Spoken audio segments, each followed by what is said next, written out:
Cardinal faithful are here in big numbers tonight, hoping that the Cardinals will dispose of the Diamondbacks. And they are out here in their Cardinal red. Very similar to a college football crowd in September, October. Here's the Arizona batting order now. Tony Womack leads off at shortstop. Junior Spivey at second base. Steve Finley in center field. Matt Williams, who's had a lot of success over the years against Danny Bennis at third base. And Rubiel Durazo replacing Grace at first base tonight. A little more power, perhaps.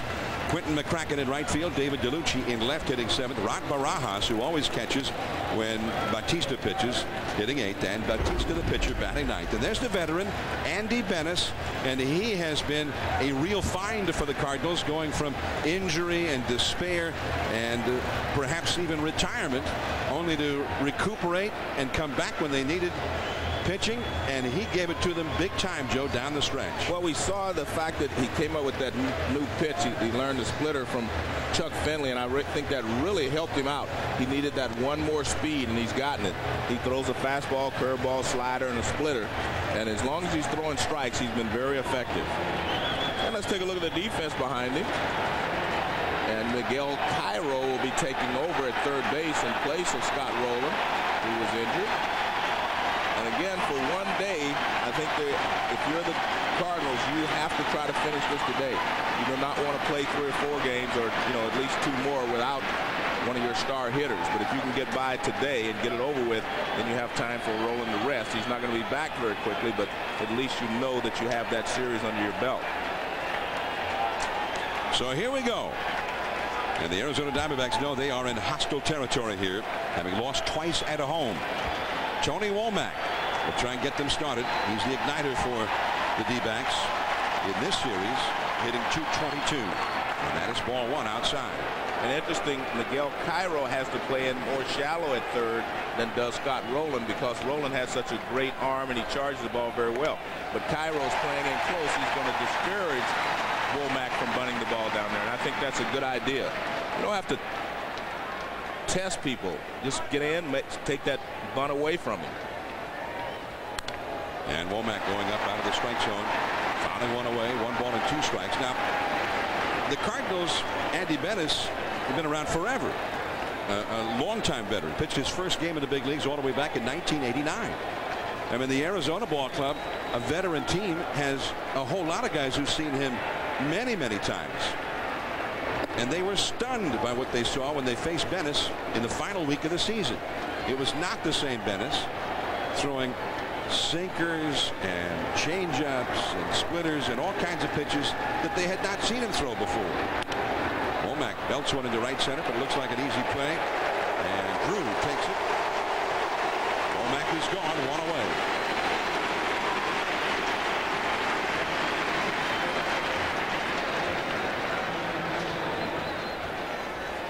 Back in April, when he was hurt, he had a knee problem. Bennis had 3 innings pitched and gave up 10 runs, although only 3 were earned. And of course, after that, soon after, he went on the disabled list and contemplated retirement. Junior Spivey, the hitter, now. And then he faced them again the other day, and Bob Brenly was talking about just how shocked his players were, because he said that for all those years, Bennis was a guy who threw a hard, straight fastball, curveball, and a split. All of a sudden he was throwing sinkers and changing speeds on them and just doing a great job. So and a much different pitcher than he used to be. Well, the one thing that's in the Diamondbacks' favor, they know if they can somehow win today's ball game, they're going to be able to go to their aces again. Randy Johnson and, of course, Kurt Schilling in games 4 and 5. So they're figuring if we can get through today's ball game, which is the key game for them, as far as they're concerned, then they know that they're going to have their aces won back at home if they can get to game 5. And they've been here before, so to speak, with the New York Yankees last year. They were down to, or if they did not win the last 2 ball games, they were out. They had a must-win against the St. Louis Cardinals, and that was Kurt Schilling and Matt Morris, a classic matchup. Great game in the division series, game 5 last year. Did he swing? Yes. Jerry Lane, the first base umpire on the appeal, rings up Junior Spivey. Well, the important thing for Andy Bennis was to try to get through the first inning without giving up any runs. And we'll take a look here. Watch the barrel of the bat, and you can see the head of the bat goes out and he brings it back. But if he can get through the first inning, that'll keep the crowd into the game, and the pressure still falls on the Diamondbacks. Because with Fernando Vina leading off and hitting so well, you know, the Cardinals feel like they're going to be able to put up some numbers. Steve Finley, the hitter now, 1 for 6 in this series. And a curveball in there for a called strike. Andy Benes, after coming back from the disabled list in July, made 14 starts and 1 relief appearance. And he went 5-2 with a 1.86 ERA. And a fastball on the inside. Got it by him. It's 0-2. He allowed 2 earned runs or less in all but 1 of those appearances. And the Diamondbacks, or rather the Cardinals, have only lost 1 of his starts since his return. Finley drives one deep and foul down the right field line. Still 0-2. Andy Benes, 6 feet 6 inches tall, 245 pounds, 35 years old. I asked La Russa about the changes in Benes before and after. He thinks it's just a matter of that he throws strikes all the time now. Much better command. That's too far in. Much to the disappointment of the big crowd here. 1 ball and 2 strikes. Well, what you want to do 0-2 is throw something that if the hitter swings at it, he's not going to do much with. If he swings at that, he'll either pull it foul or hit it off the handle. So it's a good 0-2 pitch. And there's a changeup low and away. 2-2 now to Finley. Matt Williams would be next. Finley 1 for 6 in this series. Matty, who's had a lot of home runs against Benes. That one. Another foul.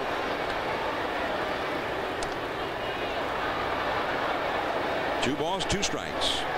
Tony La Russa, he's had a lot of postseason experience with the White Sox and the Athletics, and now with the Cardinals.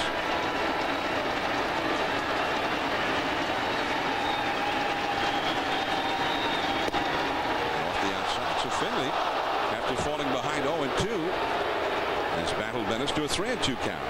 And he's got a lot of power. Finley, well capable of hitting a home run. Diamondbacks leading home run hitter now with the loss of Luis Gonzalez. Finley hit 25 home runs in the regular year with a 287 average. Gonzalez led the club with 28 home runs, a huge loss. He was their homer and RBI leader. So Steve Finley and Andy Benes battling it out here. They've been facing each other for a long time over the years.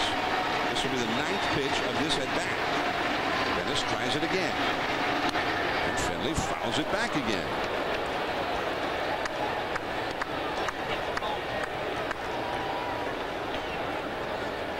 Finley has had 68 career at-bats against Benes. 3 home runs in that time, a .250 average against him.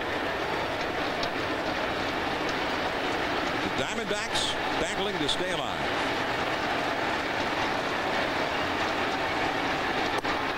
And Finley draws the walk.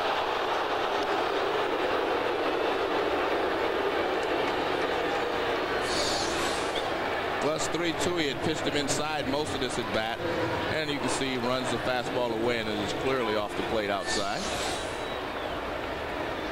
So Finley takes over at first base, and that will bring up Matt Williams. Williams in the regular season had 12 homers and 40 batted in. He missed more than half the season with injury, but finished up with an RBI tear in the last week and a half of the season. He's had 6 home runs lifetime against Benes. That's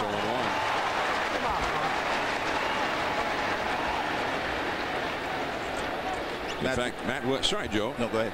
He said with those 6 home runs against Benes, nobody has hit more home runs against Benes than that.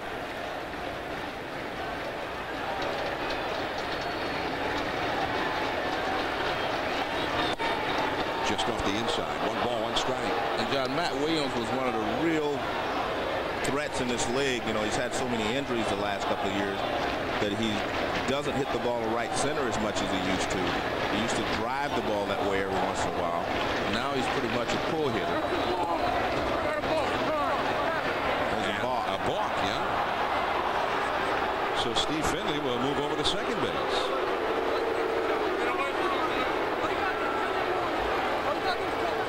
So that pitch does not count. Still 1 ball, 1 strike, and now Matheny out to talk to Bennis.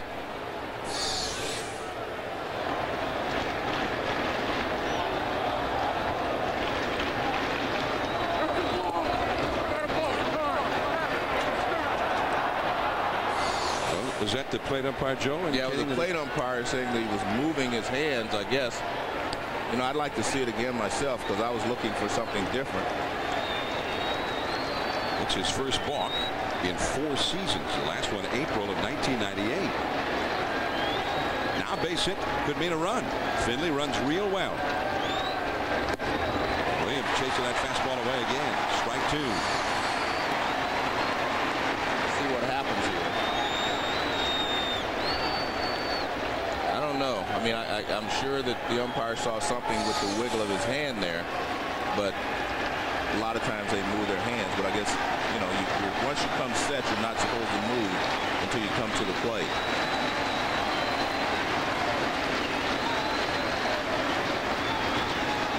Now Matheny's going to run out and talk to Bennis again.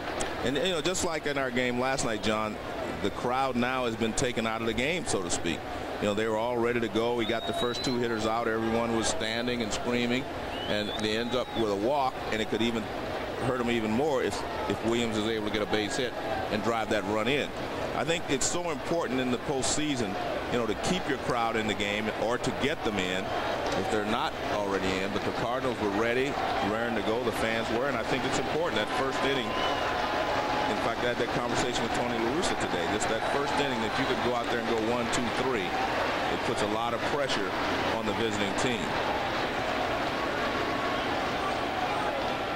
Tony La Russa from the dugout wanted to verify what the count is.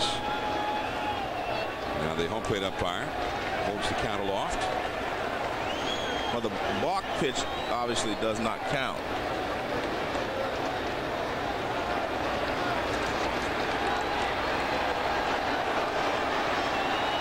Well, it can't be. They put 2 balls and 1 strike on the board, but he swung and missed twice, hasn't he? Correct.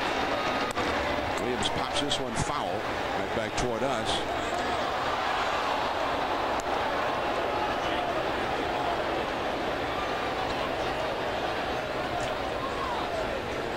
There's Ted Barrett. Well, he definitely swung and missed 2 pitches, and both of those pitches counted. The one that did not count was the one that he bounced.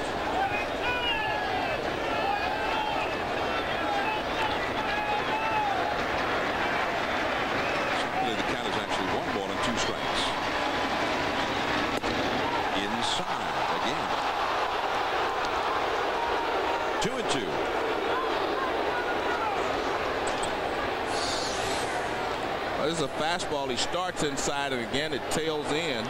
Very close pitch, but he couldn't get Matt Williams to bite.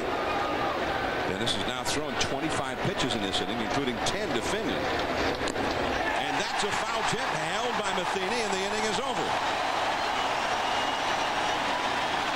The Diamondbacks are down. The Cardinals coming up.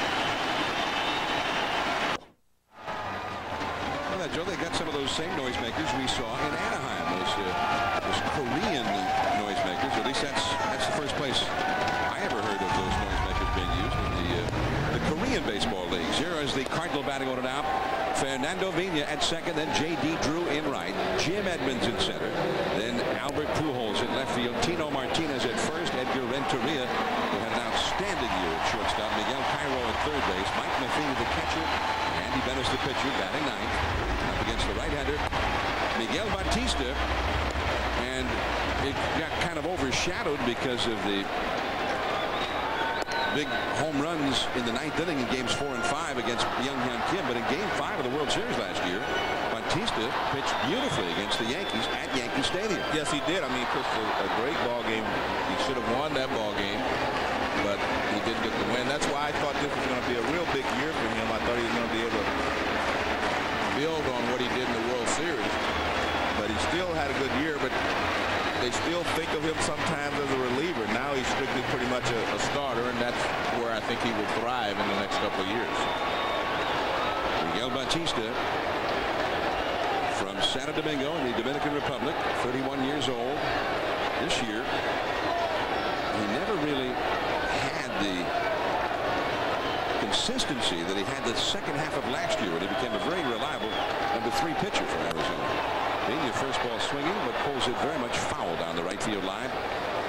And it is 0-1. Batista has authored a book of poetry entitled Sentimientos en Blanco y Negro.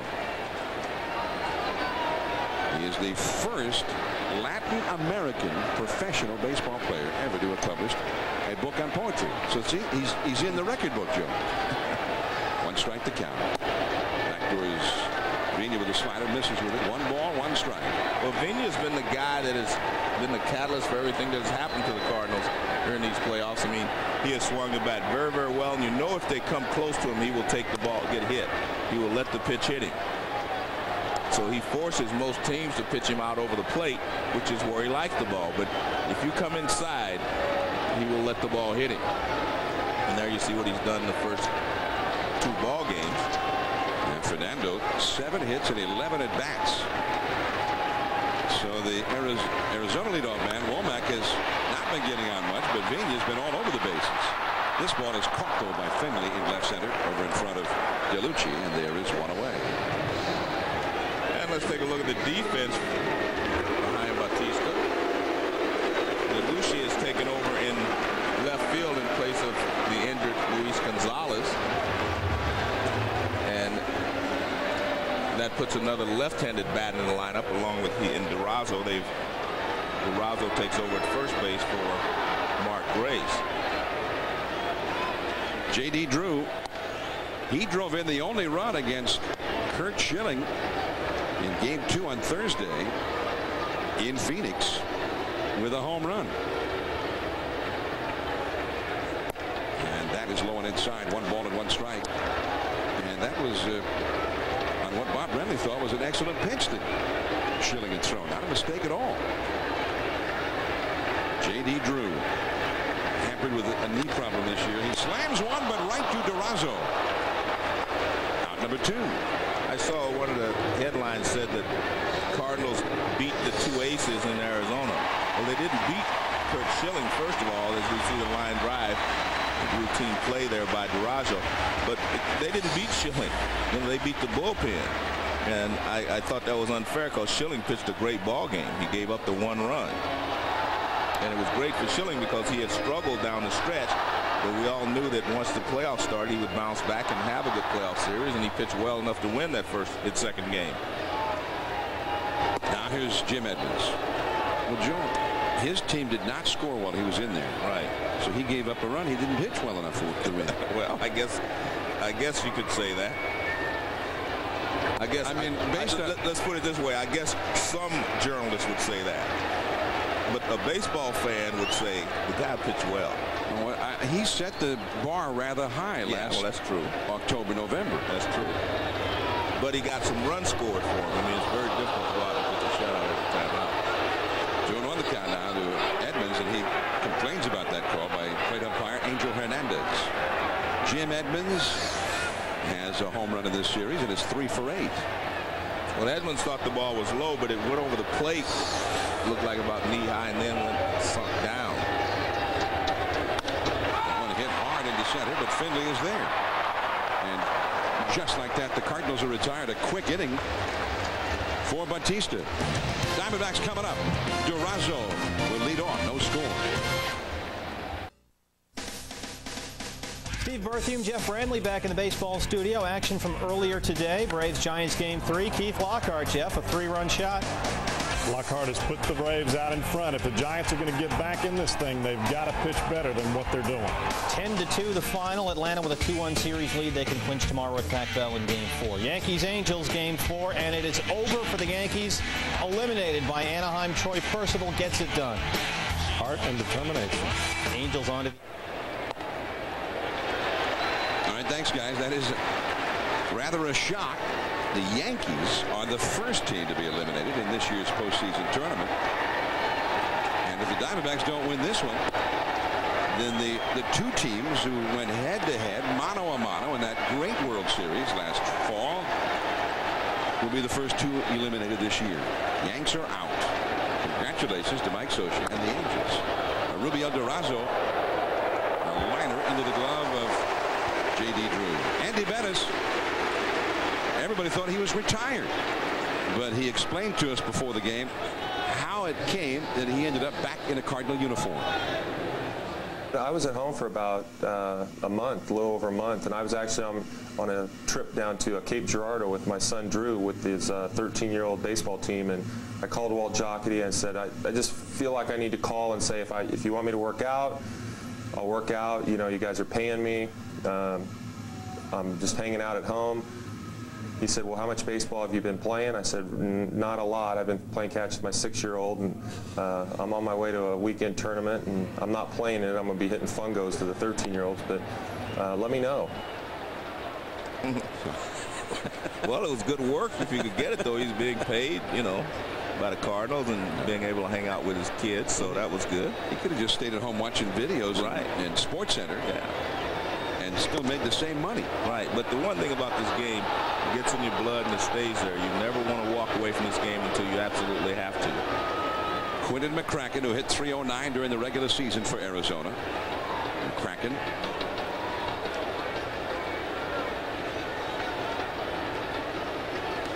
One out and nobody on. 2 balls and no strikes facing Bennis. He is 3 for 8 in this series. A switch hitter, batting left-handed. And that is off the outside. 3-0 the count.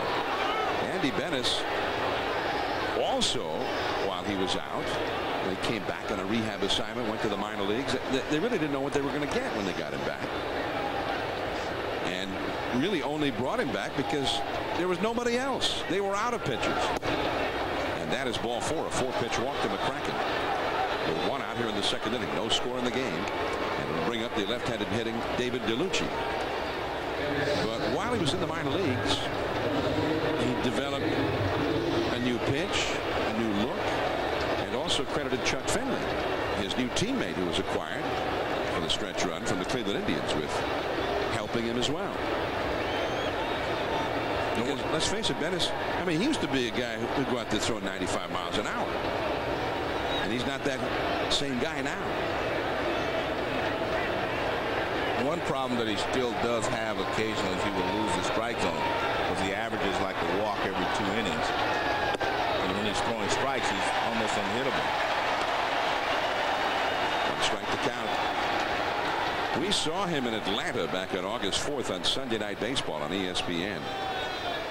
And that was one of his early starts upon returning.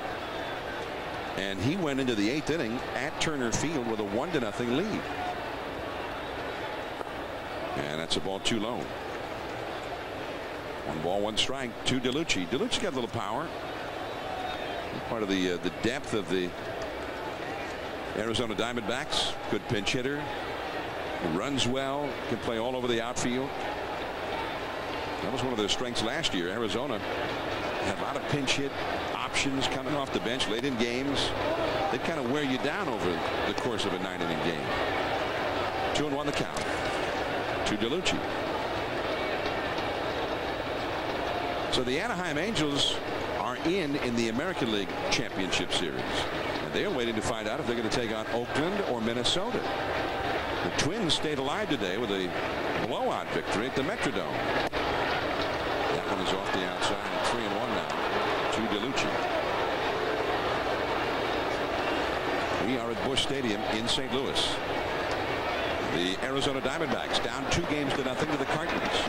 They must win tonight or be eliminated. However, I mean, it seems so commanding for the Cardinals, but that's not the way they're looking at it. No. Because if they lose tonight, they know they got Randy Johnson fully rested, ready to face him tomorrow. And if there's a game 5, Curt Schilling will come back. There goes McCracken, and the ball is lofted foul high in the air off the third base side. 3-2 the count to DeLucci.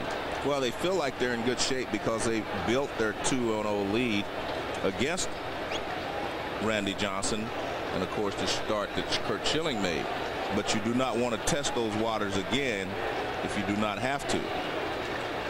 Yeah, I mean, Johnson got hit hard at his start. He wasn't right. Curt Schilling pitched a beauty. There There goes the runner. The ball is swung on. A high drive deep into right center field. Going back is Drew. He's at the wall, and this ball is gone. And the Arizona Diamondbacks, who have been bereft of power, bereft of almost any signs of offense in this series, get their first home run of the division series. They had scored only 3 runs in the first 2 games combined, and David DeLucci goes deep to right center, and it is 2-0 Arizona. And that's the point I was making, that you can't. He continued to pitch from behind. He walked McCracken, then he stays behind, and he has to throw the fastball, and DeLucci's sitting on a fastball, and he drives it out of the ballpark. Bennett's success comes when he stays ahead in the count, and he's able to pitch out of the strike zone, get hitters to chase pitches off the plate. Now here's Barajas, and a foul comes right back over our heads into the upper deck. Remember Rod Barajas, Game 5 of the World Series last year? Damian Miller, the regular catcher, was supposed to start, but about an hour before game time had to be scratched because of an injury he had sustained the night before. Barajas came up there, and his average for the year was about 160. In the press box, Yankee Stadium, everybody said, "Who is this guy? He's in a World Series. He's facing Mike Messina. Big game. First time up ever in a World Series, he gets a single, and his second time up in that World Series, he hit a home run." So Rod Barajas now in a division series in a huge spot. And he's in there tonight, not because of what he did in that World Series, just because he usually is the catcher when Miguel Batista pitches. 2-1 the count.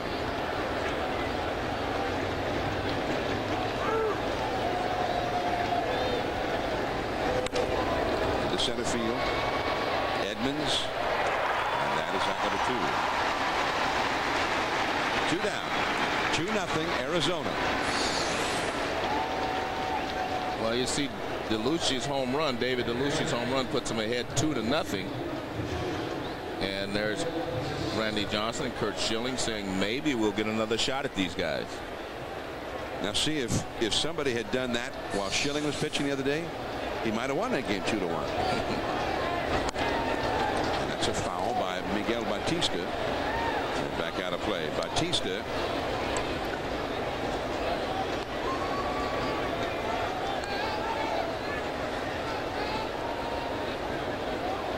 hit 157 this year with 8 hits and 51 at bats. That's a called strike on the inside. Dennis was having a hard time getting that pitch called in the first inning. Batista even hit a home run this year. He hit it against Kaz Ishii of the Dodgers. And he is quickly retired on the breaking ball. But 2 runs on the board. The Diamondbacks with a 2-run lead. Pujols coming up.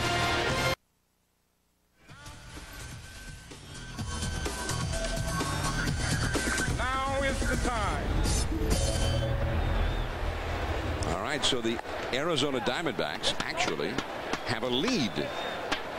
2-0 Arizona. This is the only time that they have led in this series. David DeLucci going into the bullpen in right center. Now the powerful Albert Pujols will come up against Miguel Batista. Now, Joe, I mean, this is only Pujols' second year in the big leagues. And he has already established himself as one of the most reliable clutch hitters, run producers in the league. And then when I check his biography, I'm shocked when I realize and am spurred to remember that he's only 22 years old. Well, I don't think he was ever a rookie. I mean, once he got started after the first month, I mean, he looked more like a veteran than anything else. I mean, he's been consistent, and he's been their most consistent player both years, not just this year. And if it wasn't for the fantastic season that Barry Bonds has had, I think he might win the MVP award. 1 ball, 1 strike. And that curveball is down and away. Pujols in this series, 2 hits, 8 at bats, including a triple and 2 runs batted in. Well, here in St. Louis, they had a great period back in 1967-68 when they went to the World Series in consecutive years. And Orlando Cepeda was a great leader on that club. Won the MVP 1 year for the Cardinals. And people who remember that ball club, they feel the Pujols kind of reminds them of the Baby Bull. El Hijo de Perucho, Orlando Cepeda. And I know he kind of reminds you of an old teammate of yours. Yeah, I mean, I played with Tony Perez, and the first time I saw him last year, I said, this guy kind of reminds me of a young Tony Perez because he's very aggressive through the hitting zone. Not with his body, but through the hitting zone. Look at that high sinker. And Batista throws hard with a lot of movement, and that one almost got Pujols. Well, the target's low and away, and you can see up and in.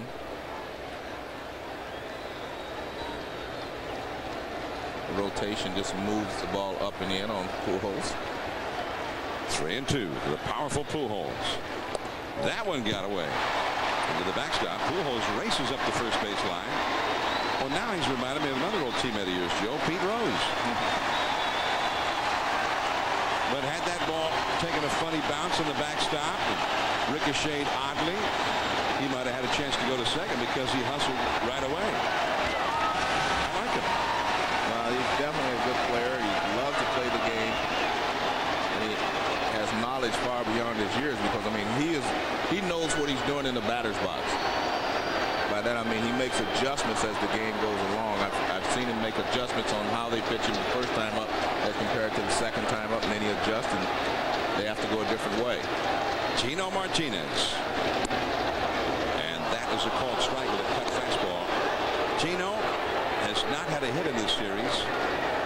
21 homers, 75 driven in. The former Yankee. And who would have believed that a year later this former Yankee would still be active in the postseason while the Yankees themselves are going home for the win. That's a ball outside. 1 ball, 1 strike. Last year he got off to a slow start in the World Series against the Diamondbacks. Then he hit the big home run and got him started. He's the one who hit the dramatic 9th inning homer in Game 4 of the World Series against Kim to tie the game. And then it was Scott Roches the next night in the 9th inning, again with the Yankees down by 2. And the Cardinals are down by 2 right here in the 2nd inning. Gino Martinez. Albert Pujols at first. 2-0. Arizona leading. And we were talking about Albert Pujols. He has hit over 300 with more than 30 homers, more than 100 RBIs, and more than 100 runs scored in each of his first 2 years. And that is such a rarity. He is the first player ever to have done it in the history of the game. 300 average, 30-plus homers, 100 RBIs, and 100 runs in each of his first 2 years at age 21 and 22. 1 ball and 2 strikes to Tino Martinez.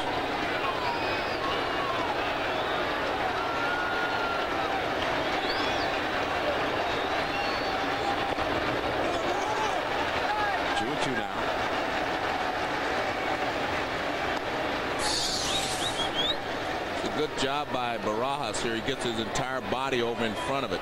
All too often lately we see guys just reach out with one hand and try to catch the ball. Because they catch them, you know, there are a lot of one-handed catches now where the catcher's glove you can catch with one hand. In the old days they had to get over in front of it and block the ball. 2-2. Gino bounces it foul.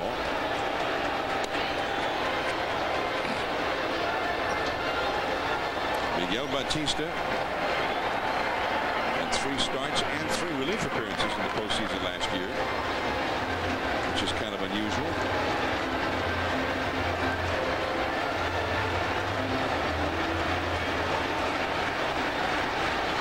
That's Pujols leading from first. Durazo on the bag with him, and Pujols back to the bag. Pujols doesn't look like he'd be a base stealer, although. Well, in fact, looking at his numbers, he only stole twice all year. But he runs well. He runs the bases well, which is good for him and the Cardinals. Off the outside, full count now.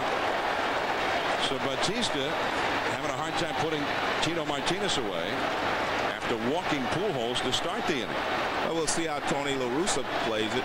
You know, you're still early in the ball game. You can still use your weapons, and one of their weapons is their speed. There goes Pujols. And ball 4.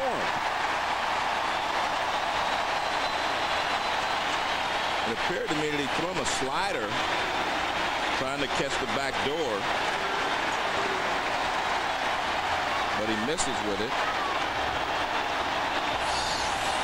Now let's see the rotation on this pitch. No, it's a fastball or a cut fastball.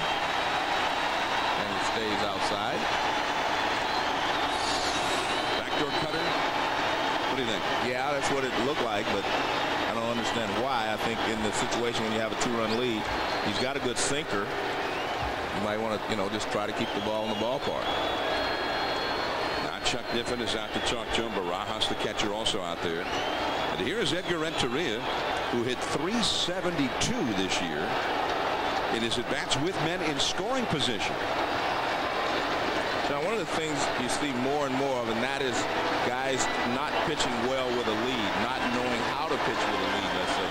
You can't walk anybody. If you have a lead, Albert Pujols leading off the inning, even if he hits a home run, you have to make him hit the ball.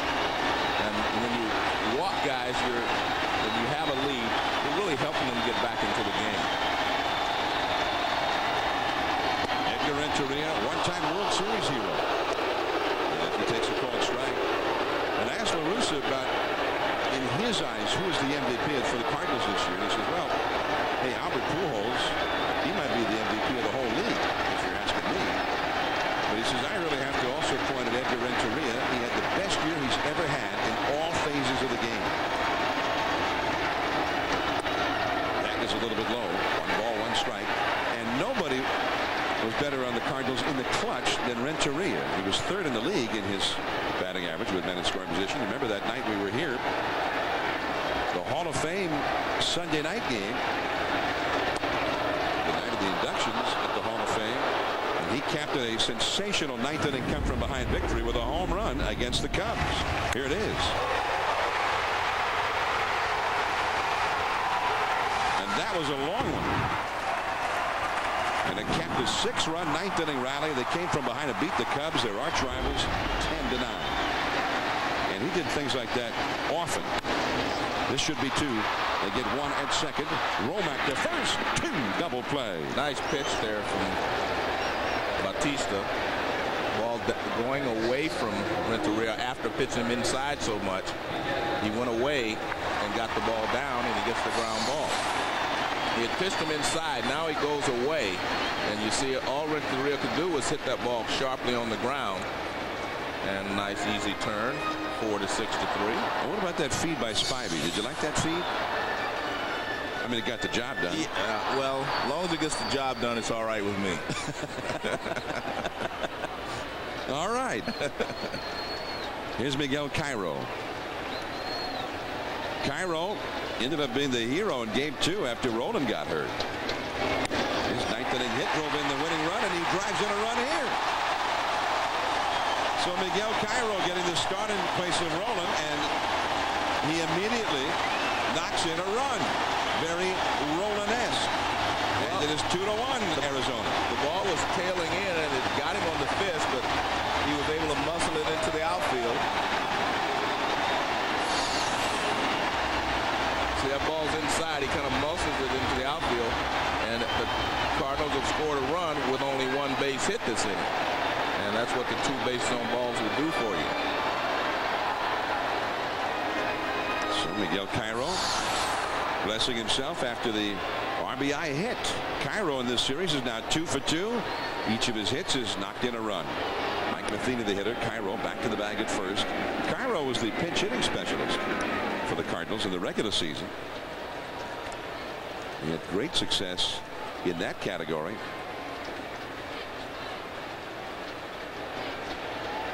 There was a decision to be made by Tony La Russa whether to move Pujols into third base and let maybe Marrero play the outfield, or let Cairo play third base to replace Roland, and he decided he was going to go with Cairo. Well, the decision looks brilliant right now. Yeah. Well, I think it's good anyway, because Albert Pujols, as he said, and we both talked about it, had such a great year that moving him this later stage, moving him back to the infield, could be difficult for him to adjust to after playing left field for so long. And that is in there for a strike, a cutter to Matheny, and it is 0-1. 2-1 Arizona. Last of the second, a leadoff walk was followed by another walk.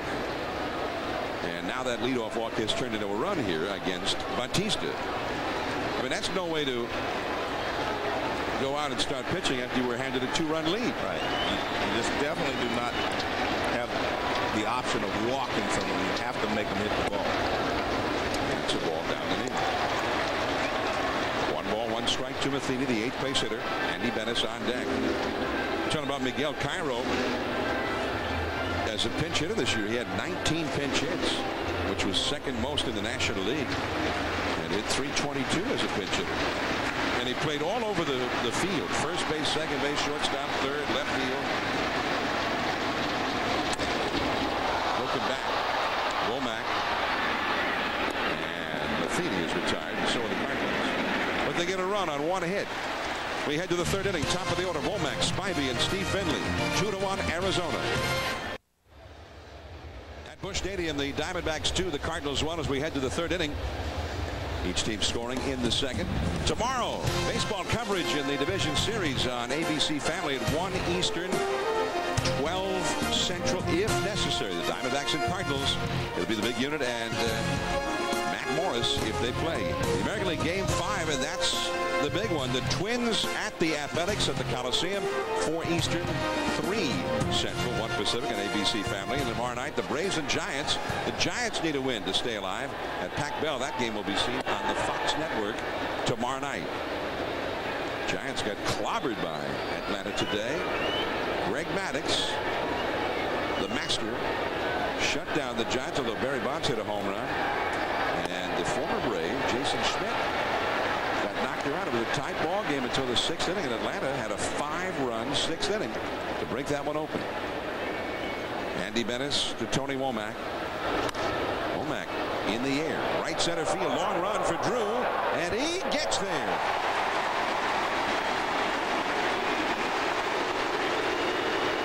I think it's imperative for the Cardinals to keep Womack off the bases, and the same thing for Batista. He has to keep Vigna off the bases. There's that little breaking ball inside, and he hits it pretty well, but good job by J.D. Drew. He runs it down, and he actually coasts a little bit after he gets there. So 1 away. Womack is now only 2 for 11 in this series. And here's Spivey. He drives one very high in the air. An easy play over to his left into left center goes Pujols, and that is out number 2. 2 down, nobody on. From Busch Stadium in St. Louis. The Diamondbacks out in front here trying to stay alive in this division series. I'm John Miller along with Joe Morgan. Hey, didn't I see you in Anaheim last night? Yes, and I hope you see me in Oakland tomorrow morning. Man, you get around. Well, this is a great time of the year to, to be a broadcaster, to get a chance to see all the great games, see all the postseason play. This is baseball at its best. All right, when this game's over, let's drive out to Oakland. Yeah, let's take off and go. I mean, that place is going to be rocking tomorrow. Should be. Like the Bay Area. Yeah, the whole Bay Area will be rocking. The A's will play a little bit earlier, and then the Giants will play across the bay at Pac Bell Park on the same day. And the 49ers are playing a home game tomorrow. Let's try to go to all the games in the Bay Area tomorrow. What do you think? I think I can make the A's and probably the Giants. I don't think I can make the football. I have to wait a while for football. Yeah, football hadn't really started yet, has it? 0-2 the count to Steve Finley. And strike 3 called at the knees. Dennis, after laboring in the first 2 innings, has a 7-pitch inning. This one has started to turn a little bit. We'll see. The Arizona Diamondbacks 2, the St. Louis Cardinals 1, last of the 3rd inning. Andy Bennis, the pitcher, leading off against Miguel Batista, taking a strike. Then the top of the order comes up. Fernando Vigna and then J.D. Drew. Andy Bennis hit .206. I mean, his hitting improved after he came back from that injury. Broken bat. You have to hurry. Womack throws him out. I mean, Andy did hurry, but he's just not very fast, Joe. Well, he's got the real big knee brace on his knee there, and he doesn't run real well with it. See it right there. Big knee brace. We've seen a lot of this in the postseason, the bats shattering, and they seem to find their way back up the middle in most cases. Tony Womack charges and makes the play. I mean, we saw Terrence Long break his bat on 3 consecutive at-bats in Oakland the other day, game 1 there, and then the next day another one. Yeah. Here is Fernando Vina, who flied out to left center his first time. Fernando 7 for 12 so far in this series, and that's a called strike.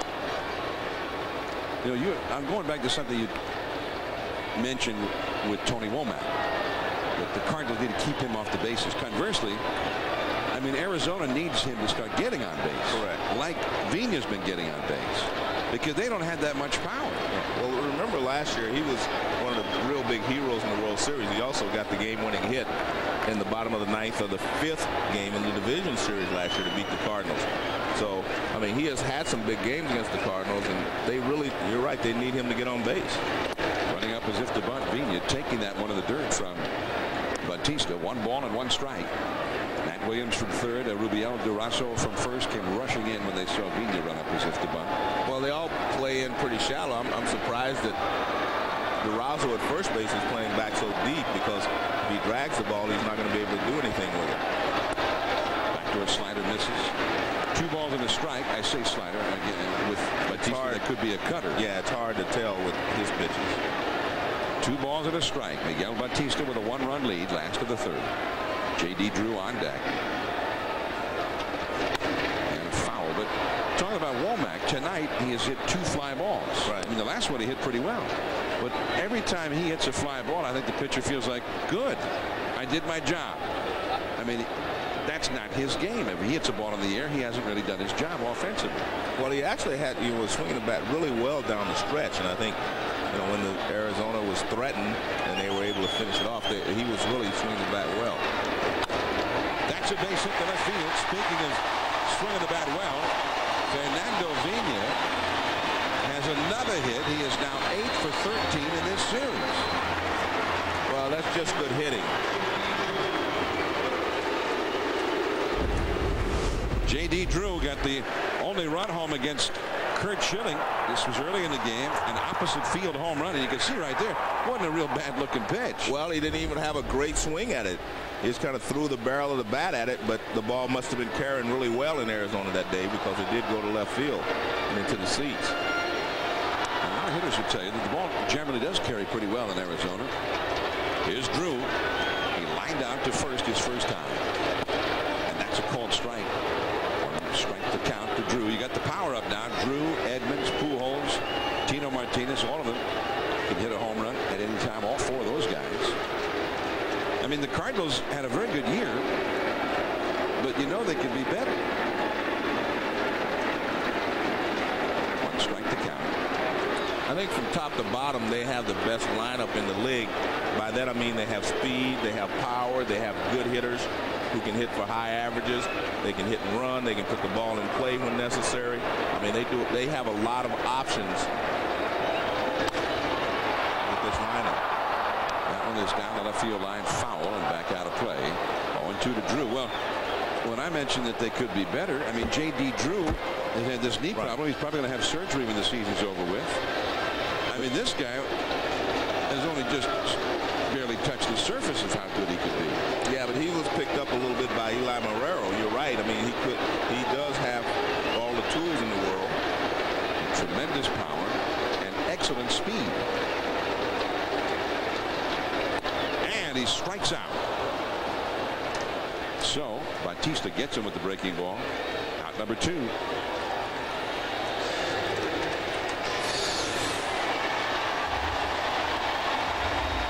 See a little breaking ball on the outside part of the plate. Oh, that's more of a changeup, actually. Look at that. A little changeup. Through the dead fish. What did you call a changeup? I mean, besides that it would irritate you. Okay. maybe I should ask you that after. Yeah, right. Ask me later.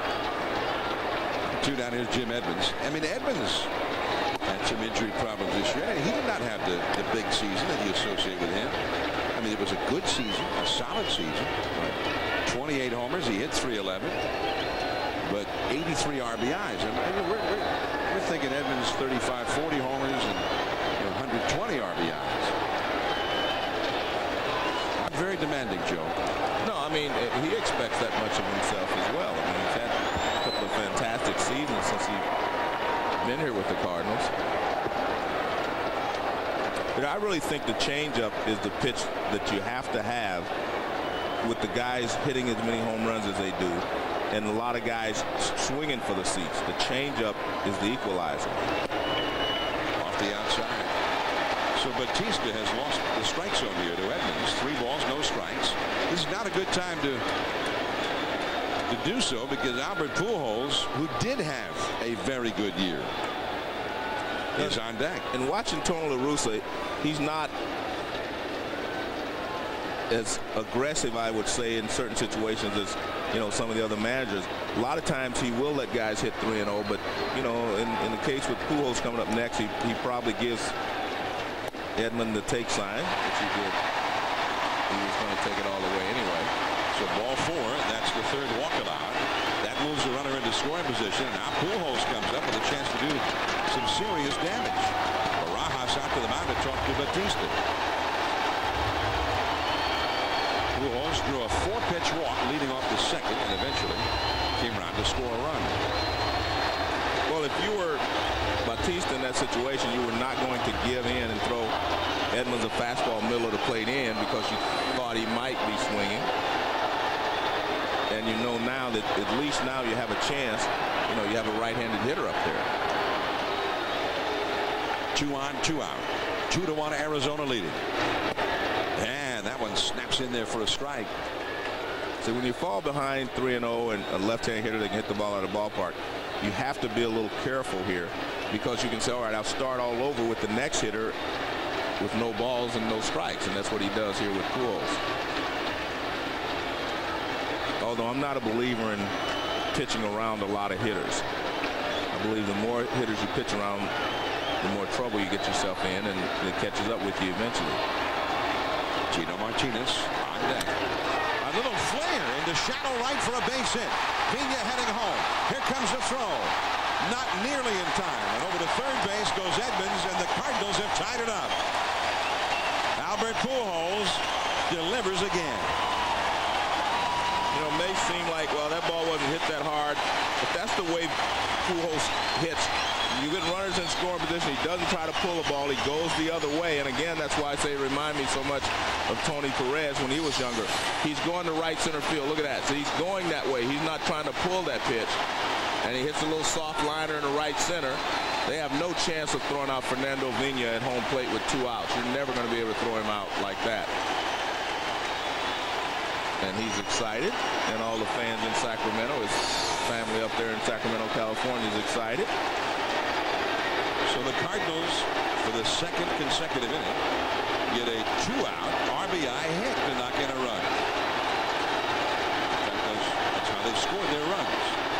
Here's Tino Martinez to try and get one as well. Down and away, 1 ball, no strikes.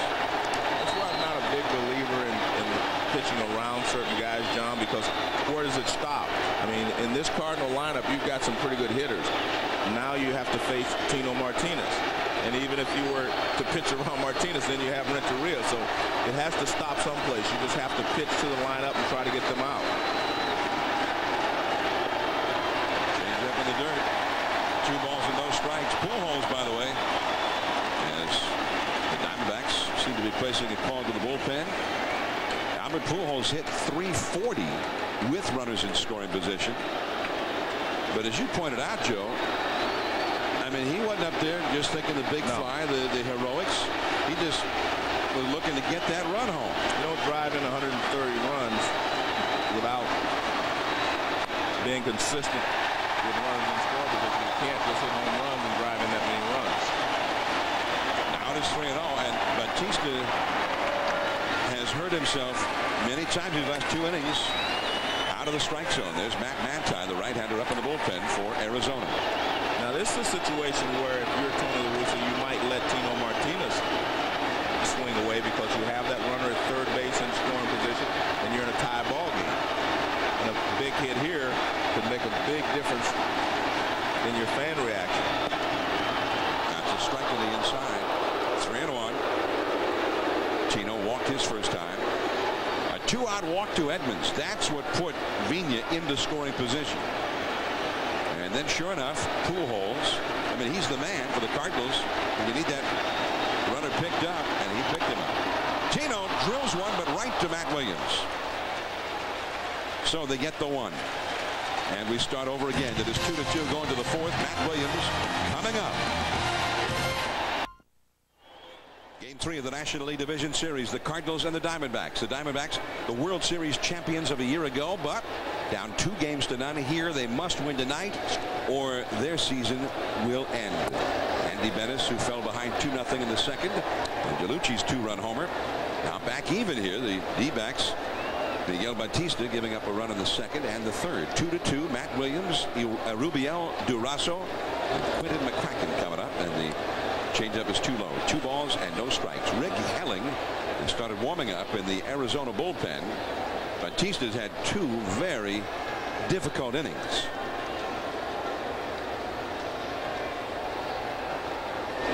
I mean, really, he was fortunate that he only gave up the 2 runs in the second and third innings. He walked 3 guys and gave up 3 hits.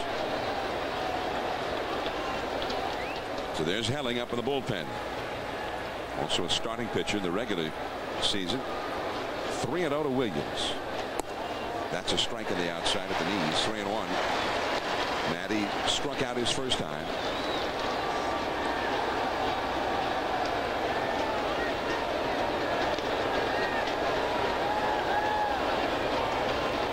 I think if you're Benes, you just have to throw strikes. I mean, you fall behind Matt Williams, you still have to go ahead and give in. Try to throw him a fastball and hope he doesn't do much with it.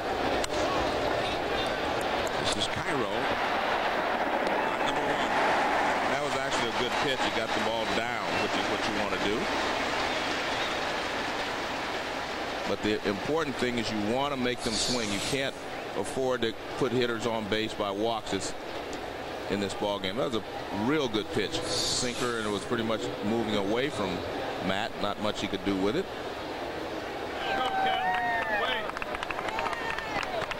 One down, and Rubiel Durazo will come up now.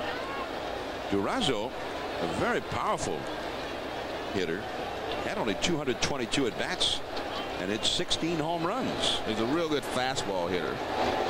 And a curveball for a strike. You'll see that a lot. I mean, they'll try to stay away from throwing him fastballs, especially in fastball counts. The only time they would throw him a fastball if they can get ahead in the count and try to have him waiting for a breaking ball and sneak something on him. Just inside. Durazo in there tonight instead of Mark Grace. He lined one to the right fielder his first time. It was his first at bat of this series. That one just a little bit low on the inside. 2-1 to Durazo. Andy Benes has had 1 previous postseason victory 2 years ago against the Mets in the league championship series. That is called strike. He's had 3 previous division series starts, 2 at the Mariners against the Yankees in '95 and 1 against the Padres in '96, but did not get a win in any of those.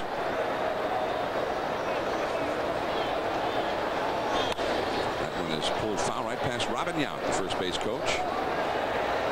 That tells you how good a fastball hitter he is. He's thrown him change-ups, curve balls, 1 fastball inside. With 2 strikes, he tries to sneak another one inside, and he pulls it foul. That will basically tell you can't sneak a fastball by him on the inside part of the plate. And back to the changeup.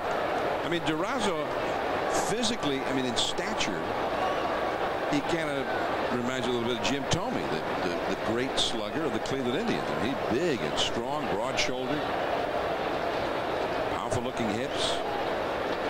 He had a hard time staying healthy, though, and has not found a position where he's particularly adept. 2-2 the count to Durasso. Right field. Nice pickup by Vina. He throws him out. That one took a high hop as he went into a slide, and he had the sleight of hand to come up with it. Well, you see a lot of infielders now sliding into balls. What that does is stops their momentum so that they can make a good throw. You see, he stays with it. Now it becomes an easy play. If you catch that ball running toward the outfield and have to try to turn and throw behind you, it's a more difficult play to make. Nice play there by Fernando Vina. We see shortstops do that as well. So 2 down to Quentin McCracken. Now, I mean, we see it in slow motion, and you see the mechanics of it and the artistry, the ballet. But it also made that play look a little bit easier than it really was. It was a very difficult play because of the hop. McCracken takes a strike. McCracken walked his first time. Fernando Vina. And I tell you what, I mean, Peter Pasquarelli was pointing this out between innings. They're talking about some of the things the Cardinals have going when they're healthy. Some of the hitters who could end up having bigger years next year. But when they got their whole team in there and they're all healthy, they've got Gold Glove type players at catcher, second base, shortstop, third base, center field. Right. I mean, it's a very good defensive ball club. You're right. Especially in the defensive positions. That's up the middle.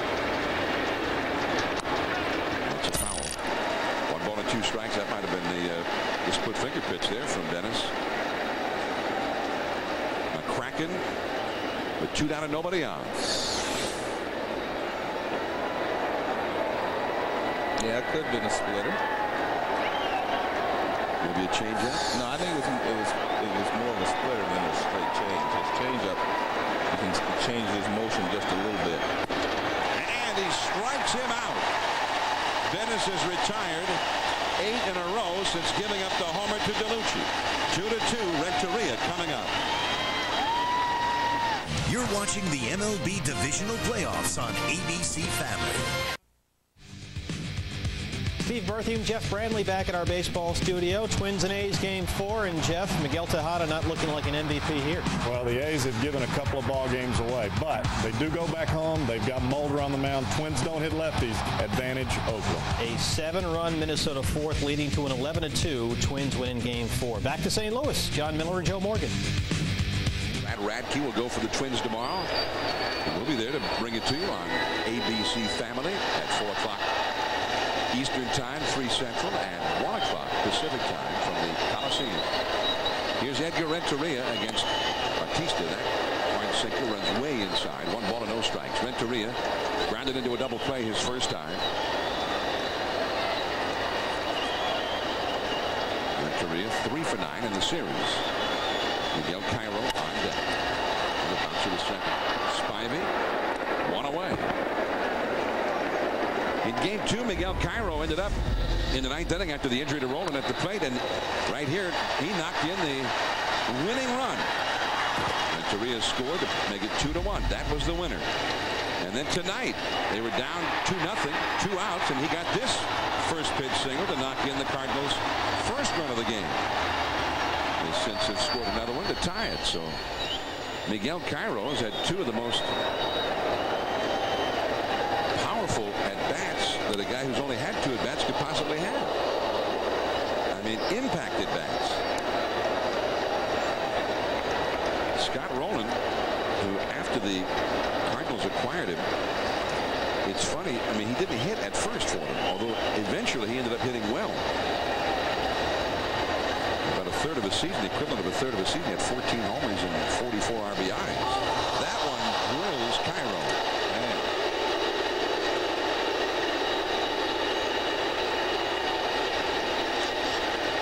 And the tough part, as you said, with Tony La Russa, they do not have a lot of extra men on the bench because of Roland's injury, and they went in with 12 pitchers anyway instead of the normal 11. Ow. And got him close to the hip bone. He seems to be okay at first base. Barry Weinberg, the trainer, out to have a look. Looks like Cairo's okay. Is Scott Rowland unavailable? Terrible disappointment to Rowland. Cardinals are the team he grew up rooting for. Dad used to bring him into town. And he was 3 for 7 with a home run already in this series when he got hurt. But you know, the Cardinals, the Alliance Bureau came up with this. When he was playing third base, the Cardinals allowed fewer runs than in all the games where he didn't play third base. Into shallow center, Finley. It's a base hit. And over to third goes Cairo. He saw it falling in all the way. Then the throw goes right through the middle of the infield. Picked up by Batista eventually. Durazo did not go to the mound as a cutoff man. And the throw just came right through the middle of the infield. And indirectly, Miguel Cairo has taken the place of Placido Polanco. He's the everyday guy moving around, playing a lot of different positions, and he also plays like Polanco. I always thought Polanco was one of the best base runners, just a very intelligent, good player. And you could see that Cairo could sees where the outfield is. He knows the ball is going to drop in. You take a look beforehand to see how deep they're playing, and he comes all the way in. Now Finley throws the ball all the way into the mound, and as you said, there's the first baseman. Durazo is still over by first base. He thought the throw was going to go to third base. Now Dennis with the sacrifice being called for here. Runners at first and third. Matheny getting that bloop single. And the Arizona bullpen is busy again. Cairo was hit by a pitch. Wildness has plagued Batista. You have to remember, Tony La Russa will squeeze every once in a while. If he figures he can get the count where he wants it and the situation right, he will squeeze. And of course, Bob Brenly's over there thinking the same thing. Which pitch will La Russa try to squeeze on? And you see he's giving the signs for the pitch outs. He's guessing with La Russa. There it comes. This is the squeeze. It rolls foul. Well, you know what happened there? It just appears to me he tried to make too good a bunt. Just with the runner coming, just bunt it anywhere. See, when there's a suicide squeeze, you just try to bunt the ball, put it in play. You do not have to make a good bunt. This ball is out on the end of the bat. He deadens it a little bit. Now, with the runner coming, you can just bunt it back to the pitcher. Bunt it anywhere. You just want it in fair territory. See, and he deadens it down the first baseline, and it goes foul. Now he's squared around to bunt again. Well, this is kind of a safety squeeze, and he may just be bunting the guy to second base. Pulls the bat back. Ball 2. All right, I mean, is it possible that they might try the suicide squeeze twice in one sequence? Well, it's always possible, but it appeared on that pitch he was just going to sacrifice Matheny over to second base, try to get another runner in the scoring position for Fernando Vina. I mean, and he was, but now the count has gone to 2-1 in his favor again. Well, you know what he's doing? He's tricking them. He squares around, then he straightens up like he's going to hit, and they're not sure what's going to happen. And that's why you see Batista calling Barajas out to the mound. He says, what are we going to do here? If I throw a strike, he's already squared around, and if the runner breaks, there's nothing I can do. 2-1 the count. I mean, 2-1, it doesn't seem like he'd be pitching out, right? I mean, well, yeah, but that's a great time for you to pitch out because Tony La Russa may say, well, 2-1, they've got to throw a strike. See what he's doing here? He squares around. He says, well, I'm gonna bunt. Now he straightens up. Now that confuses Arizona. Now he squares again. And that misses again. Well, Batista's thinking, is he squeezing? Is he squeezing? You know, and that's what he's thinking, and he doesn't want to throw a strike and let him squeeze the runner home. Now this would be a pretty good time to squeeze. 3-1. Yeah, because he's faked him out twice. Now if you're Batista, you say, well, I have to throw a strike. Good play. Now that's the time that if you're going to use a play like that, that's when you use it, right in that position right there. Because if there was a play on, somebody would have been caught. So that tells you there wasn't a play on. 3-1. There it comes. The squeeze is on. And it works. Barajas has only one play. Spivey covering, and the Cardinals have gone ahead. I think you have to give Venice and La Russa all the credit in the world for making that work. See, every time he squared around, Batista thought the guy was going to come home. So what does he do? He throws ball 1, ball 2, now it's ball 3. And he says, I'm not going to walk this guy, so I have to throw a strike. So La Russa has him in a perfect position. He has to throw a strike so he can go ahead and squeeze. That was just perfect execution by the Cardinals. Well, the Cardinal fans are real excited about that play. They're still on their feet. Here is Vina. First ball swinging in that high fastball back to the screen. And it is 0-1. You know, in hindsight, you look back and if Batista would have thrown a strike, say 2 balls and 1 strike, he would have sacrificed the guy to second base. And that's what you wanted. But he wasn't sure they were not squeezing, so he kept throwing it out of the strike zone. And once you get to 3-1, you can't walk the guy. You have to throw a strike. Runner at second, that's Matheny. 2 down. And a foul will go out of play again. Vina, who is the hottest hitter around right now, 8 for 13 in this series, including a hit tonight. 0-2 to count to him. Now, the other thing on that, when Dennis was showing bunt and bringing the bat back, I mean, when he brought the bat back, they had to take it seriously. I mean, he's a good hitting pitcher. It was great execution on the part of the Cardinals, and I don't think there's a lot that Arizona could have done. You couldn't pitch out. I think the only thing they could have done was throw a strike and force him to sacrifice. Vina bounces it foul. Still 0-2 to Fernando Vina.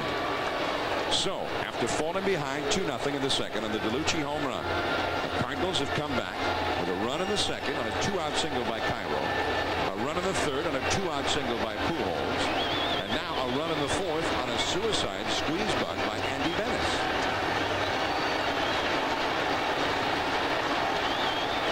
To the count. He takes it. 1 ball and 2 strikes. The other thing that, I mean, the wildness has plagued Batista. He started that second inning after being staked to the lead with 2 consecutive walks. The first walk became a run. Cairo's hit. The walk in the third inning with 2 down moved Vina into scoring position. And even Pujols did not get into the single. And a hit batsman here. Cairo got hit by a pitch, and he scored a run. Exactly. I mean, well, his wildness, as you said, has cost him these runs, but it's been, you know, he has given the Cardinals the opportunity, and they have taken advantage of it because they've had a 2-out hit, and of course that was just a perfectly executed squeeze play there by Andy Venice. I mean, he looked like an old pro in that one, didn't he? He did. 2-2 to count. That's Matheny at second base. He hit a bloop single that helped set up the run. His single got Cairo over to third base. Vina is trying to get Matheny home. Battling it out here with Batista. Back to the screen. Now that pitch, I don't know if it was a hard slider or a cut or whatever it was, but it hung right out over the heart of the plate. 2-2.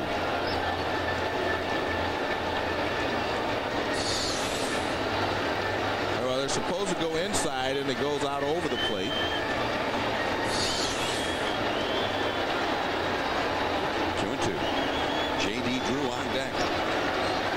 Swindell, the left-hander.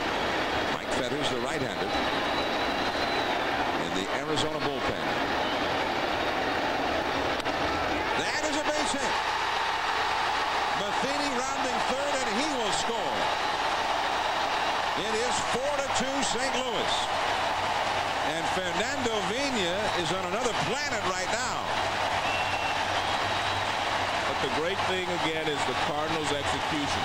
I mean, they're getting the job done when they get the opportunities. It's the third inning in a row in which they've gotten a clutch 2-out RBI hit. It looked like a fastball that was moving in towards him a little bit with that late movement, and he rips it into right field for a base hit. And Bob Brenly's coming out, and that's going to be it for Miguel Batista.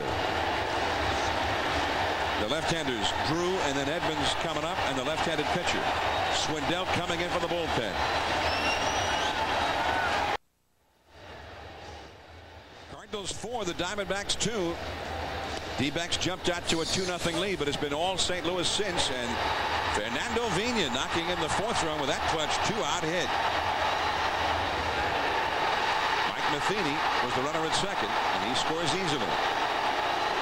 And he was at second as an additional benefit to Andy Bennett's suicide squeeze bunt that knocked in the go-ahead run. At the same time, it moved Matheny into scoring position. Well, I think we've seen a lot of great strategy the last couple of weeks of the season. Guys taking advantage of situations and using the other team's strategy against themselves. And that's what happened there with the squeeze one. I thought that was brilliant by St. Louis Cardinals. And down the stretch, we saw Joe Torre do some things that, were brilliant to take advantage of the way the defense was playing his ball club. So I think we're seeing some unique things happening on the field. Managers taking advantage of situations that they know are going to pop up during the ball game.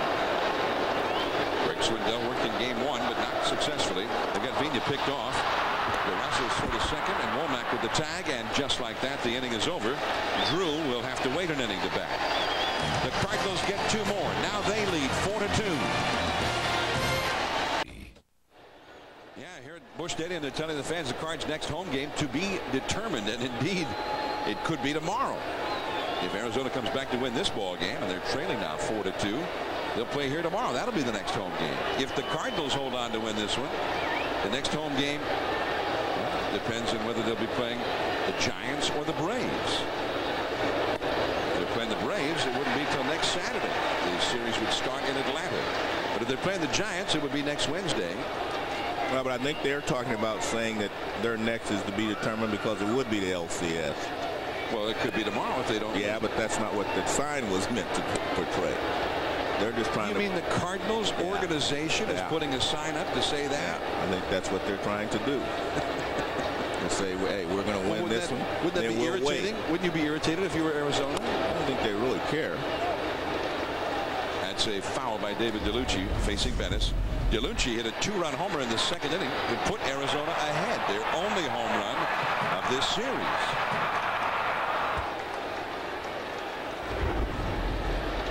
But they have not had another man reach base since then. There's a splitter, too low. 2 balls, 2 strikes. The only runs for Arizona on DeLucci's home run. In fact, the only hit the Diamondbacks have had against Venice was that home run. Just a bit low, 3-2.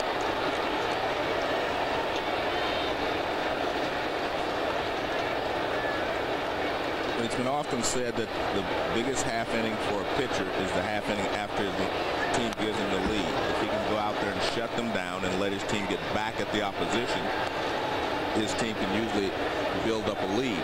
But the worst thing you can do is after your team gives you the lead is to get back in trouble. Now, does that hold true if, as the pitcher, you're the guy who personally gave your team the lead? Well, you held him there. I mean, he knocked in the run, right? Well, I guess so. I guess you're saying if he knocks it in, he has the right to give up on it. And Vina throws out DeLucci. Well, one way or the other, Venice is having fun since coming back from the injury. He talked about how that all happened. I went to Memphis. I worked with Dyer Miller, who's our pitching coach in Memphis, and I kind of got my delivery back together. There were some things that I was doing that weren't allowing me to get the most out of what I have, and so I got that back together. But I also got some guys out, and one of my teammates even said, "Hey, you look like you're having some fun," and fun was kind of reintroduced to the game, and so I really had a different approach going out there. I'm going to enjoy it. I'm going to lock into what I need to do, but it's not life or death. I think sometimes if you step away from the game, and I think you really realize how much fun you had playing the game and how much you miss it, and then you're given another opportunity. I mean, that's the greatest thing in the world. I mean, when you look at, say, Carlos Baerga, after his, exit from the game, now he comes back, and every time you see him, he's having fun. And I think that's part of what goes on when you walk away from this game. I mean, you love it, you always like to come back. That one is drilled foul by Rod Barajas. 2 balls and a strike. Chris Donalds has come out on deck with the pitcher due up next. 4-2 St. Louis ahead. Well, I remember when Eric Davis was out of the game. I mean, he had all kinds of injury problems. The game wasn't fun. And then while he was away, You realize it was the inner city baseball program and whatnot, and he got healthy again, and he just couldn't wait to get back. Number one, with a healthy body for the first time in years, but number two, he realized being away just how much fun it had been. Yeah, exactly. And he took that attitude with him back and had several more very productive years in the big leagues. 3-1 to Rod Barajas. That one is hit deep down the left field line. That one is on its way. A home run. So Barajas, I mean, he knew he was getting a fastball on 3-1, and he knew just what to do with it. That was a fat one, and that was a home run hitter's home run. 4-3 St. Louis. The only time Bettis gets in trouble is when he gets behind in the count and they can sit dead red and do something with it. He doesn't have the type of fastball anymore that he can throw 2-0 and 3-1 when the hitter is sitting on it. And this fastball is going to move inside. Look at that, right to the middle of the plate. Matheny was set up away, but watch where the pitch is. Right where he can do something with it. And he drills it out of the ballpark. But only when he's behind in the count and they can sit on it have they been able to do any damage. Here's Chris Donalds, the pinch hitter for Greg Swindell. Rod Barajas hitting a home run. Barajas, who hit 3 homers all season in the big leagues. Wow. The off-speed pitch, 1 ball, 1 strike now to Donalds. Donalds hit .238 in the regular season, 3 home runs and 80 at bats. He's 0 for 2 in this series. Tony Womack on deck. Now, the bullpen is busy. Rick Helling getting ready to come in. 1 ball, 1 strike.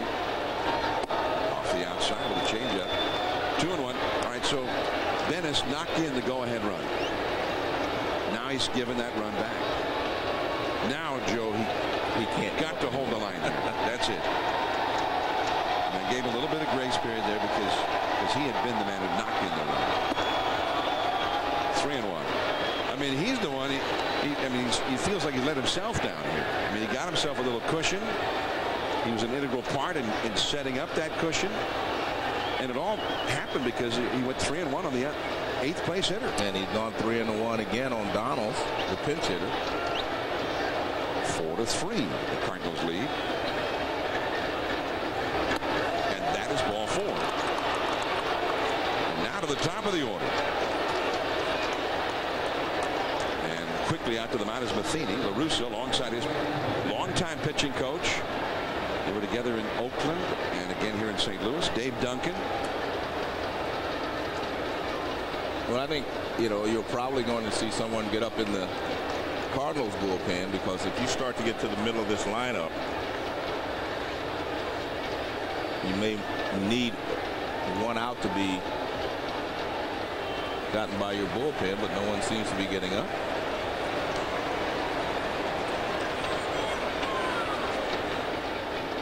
Well, the phone rang.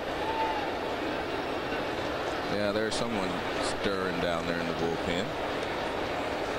That is Jeff Facero. He'll start throwing in the St. Louis bullpen. In fact, has already done so. Runner at first, 1 out. Donalds at first. Now Tony Womack coming up. Now the Cardinals have 12 pitchers, so they can go to their bullpen early. They got lots of pitchers out there. Their bench is very thin with the loss of Roland. I mean, during this series with Roland out with an injury, they cannot replace him, so they're short-handed. There's that sharp curveball in the dirt, a check swing by Womack, and Ted Barrett, the third base umpire on the appeal, rules in favor of Womack. 1 ball and no strikes. Womack has flied out twice. 0 for 2, 2 for 11 in the series. Now, after Womack, you get some hitters who are guys who can drive in runs. And the one thing we've seen in all the division series, I mean, runs are being scored. Pitchers are not dominating the hitters. Another ball in the air by Womack. This one, Edgar Renteria tracks down and foul ground after a long run. Number 2. Womack has had the ball airborne in all 3 of his at-bats tonight. I think on this one he is fooled a little bit and he gets out in front of it. I think he took a little off the pitch and he had him out in front. And that's why he popped it up. So now Junior Spivey, runner at first, 2 down. Spivey has struck out and flied out to left center. Spivey had a very fine season.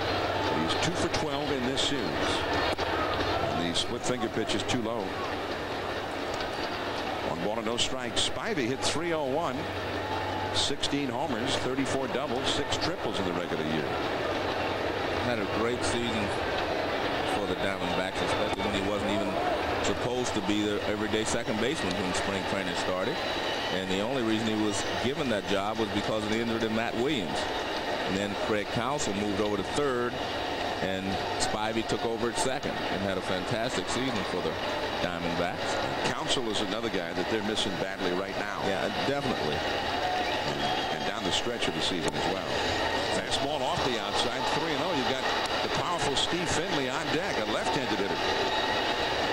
So Bennis has lost his feel for the strike zone here in the 5th inning. With the 3-1 on Barajas, who homered. And he walked Donalds. He did get Womack, but now he's 3-0 to Spivey. And he walks it. That moves the possible tying run over into scoring position as Spivey takes over at first. Donalds moves to second. Now you've got the left-handed hitter coming up, and you got the left-hander up in the bullpen. Well, the left-hander in the bullpen is going to face the left-handed hitter coming up. So Andy Bennis does not go long enough to get a win. The Diamondbacks are a base hit away from tying the score. 4-3 St. Louis. Andy Bennis, as he departed, disappointed, not able to survive the 5th inning, but the fans gave him a standing ovation anyway.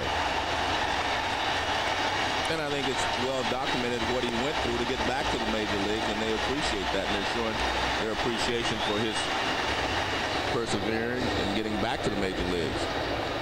Well, and it shows what great knowledgeable fans they are, because he was a huge part of their stretch run when they were so strong, even when their pitching staff was decimated with injury, with tragedy. And Andy Bennis came out of nowhere and did some of the best pitching that he's ever done. Well, the reason that Tony La Russa's taking him out, and normally you would give him a chance to get that 3rd out, but the reason that Tony's taking him out is because he realizes if I don't win this game, I have to face Randy Johnson and Kurt Schilling. So I'm going to win this game today. I'm not going to worry about tomorrow, next week, or whatever. I'm not going to worry about who gets the win or who doesn't. I'm going to go out and try to win this ball game, and I'm going to bring in the left-hander Cicero to get Steve Finley out right now and stop this. So they're in the big part of the order right now where they can do some serious damage. Finley takes a strike from Cicero. Cicero was having a horrible year with the Cubs, and then he came here and everything turned around. He pitched extremely well as a Cardinal down the stretch.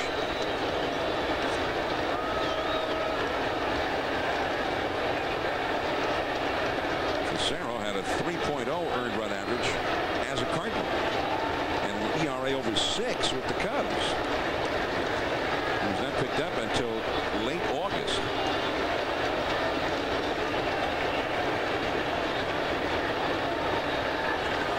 Steve Finley, that is a base hit. Donalds heading home. Here comes the throw. He is out at the plate.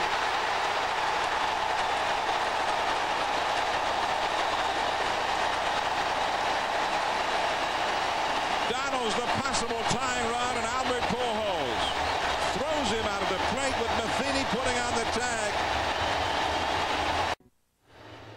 Well, the Diamondbacks got a clutch 2-out hit with a man in scoring position, but it did not deliver a run.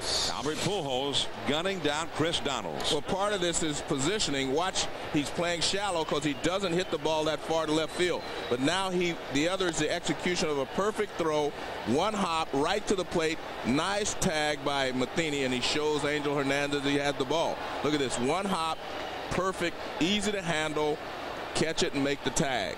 But again, that's the positioning that the Cardinals play. I mean, it may seem like a simple thing, but they were playing Finley in shallow in left field because he doesn't drive the ball that way, and so that gives him a chance to throw someone out at the plate. And there you see the Cardinals bench as they react to the nice throw by Pujols. And Pujols has a very strong arm, and he's pretty accurate with it. Anytime you play third base and you move to the outfield, you're pretty accurate as far as throwing the ball, because you have to be accurate as an infielder. So now Rick Helling, who got into game 1 as a reliever. He was a regular member of the starting rotation all year. Tries a curveball very high to J.D. Drew. Drew was at the plate when Swindell came in to pitch in relief of Batista. And Swindell never actually threw a pitch. He picked off Fernando Vina, and that inning was over. To deep left center field. Finley on the move, circling now, and he makes the catch.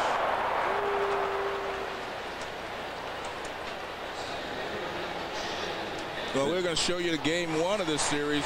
Albert Pujols also threw a runner out at the plate. And watch, gets rid of, look at that, very quick release, but that comes from playing third base. Another great tag. Look at Matheny dive out there and get him.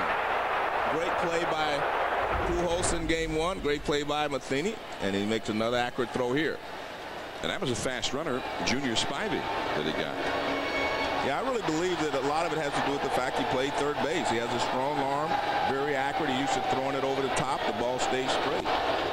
Now Jim Edmonds, and that's a called strike. Edmonds has lined out to center and walked.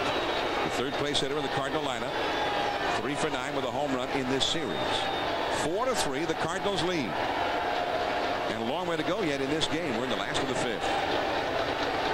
Edmonds has had 4 career homers against Helling in 26 at-bats. That is strike 2 at the knees. And Edmonds is having a lot of problems with Angel Hernandez, and he's arguing over pitches. In the first inning with 2 balls and no strikes, he argued with him, and he just seems to have started it in the first at bat that he disagrees with Hernandez, and he's letting it affect these at bats. Well, Helling with a couple of quick strikes. 1 down, nobody on. And a curveball. Did he swing? No, says third base umpire Ted Barrett. 1 ball and 2 strikes. Helling got a pretty good curveball. Yes. He's not a power pitcher. He's a finesser. He won 10 and lost 12 in the regular season.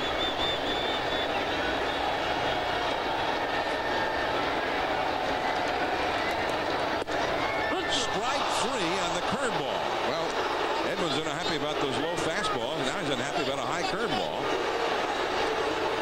And he tells Angel Hernandez. Well, with 2 strikes, it's very hard to take that pitch. I mean, that's a 2-strike curveball. Let's see where it goes. I mean, that's a strike. I mean, it's not too high. And it definitely was over the plate. I just think that Hernandez got into his head that first at bat, and he's letting it affect him. Hernandez got into Edmonds' head. Yeah. Albert Pujols, the hitter. Well, I mean, the umpires have been instructed. Part of what's been happening the last couple of years, the orders are not to call pitches that are off the corner strikes, but to call those low and high strikes. Well, I'm going to tell you, with 2 strikes, that was a good pitch. I mean, if he'd swung at it, he might have hit it hard. That's not exactly the kind of 2-strike breaking ball a pitcher wants to throw. No, I wish we had the K's on. We'd show him, but I mean, that pitch is a strike. You left it. Yeah, well, it was in Anaheim. I couldn't carry it. My bicycle didn't have a seat to hold it. Joe always has to do everything himself. Pujols retired for the first time. Matt Williams coming up. Beginning October 19th, it's 13 nights of creepy movies, the scariest places on earth, dares, and the extreme illusions of Chris Angel, Mind Freak. 13 nights of Halloween begins October 19th on ABC Family. Here's Matt Williams driving one high in the air into center, but Edmonds back under it now. And Matt Williams hit one to the deepest part of the ballpark, and Edmonds right in the middle of the warning track before he stopped and waited for it. With a little style, too. This is a big ballpark straight away in center field. And watch this. Watch the end of the catch. Jim Edmonds goes back. Little style there. Nice play by Jim. Just a few style points there. He's good. Yeah, he's good. I mean, when you're good, you can style a little bit. Exactly. Rubiel Durazo. Another guy capable of hitting one out of the ballpark. He never had a hit against Facero, but Facero got Matt Williams on that one pitch out. And Matty had 4 homers in 26 previous at-bats against Facero. That is in at the knees for a called strike 2. And Durazo walks away from the plate, perhaps not happy about that call. Edmonds was not happy about a couple of pitches down there. K-zone, though, Joe, and we had that in our Sunday night telecast, and we had it in Anaheim last night. That slider strikes him out. He went out of the strike zone for that one. So 2 men are gone. This shows that pitch that they've been complaining about tonight is a strike. The Reese's pitching summary for the starting pitchers. Miguel Batista, a strong beginning, and then he started walking people, hitting people, and it cost him. He did not survive the 4th inning. Andy Bennis seemed to run out of gas in the 5th inning. Gave up a homer, a couple of walks, and he did not survive the 5th, but did leave with his team ahead. The Reese's pitching summary. Here's Quentin McCracken, and that is a ball up and away. You ever have a Reese's peanut butter cup? Yes. Like one time and that's it? Yes. Oh, my daughters like them. They have them around the house. I just do not indulge very often. Well, on Halloween when they come home with their goodies. That one off the glove of Facero. Man, that was a shot right back at him by McCracken. And Facero, as he was hitting the deck, threw his glove up there and actually got a piece of that one.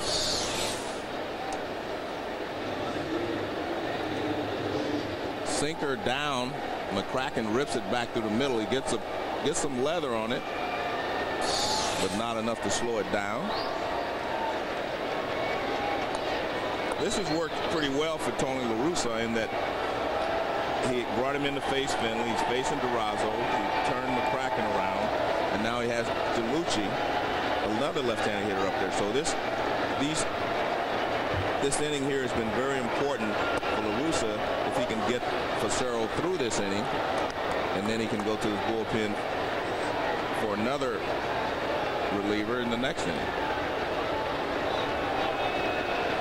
He has another lefty in that bullpen for later on, Steve Klein. DeLucci has homered tonight, and he has grounded out to second. 2 down, McCracken at first. That is a called strike.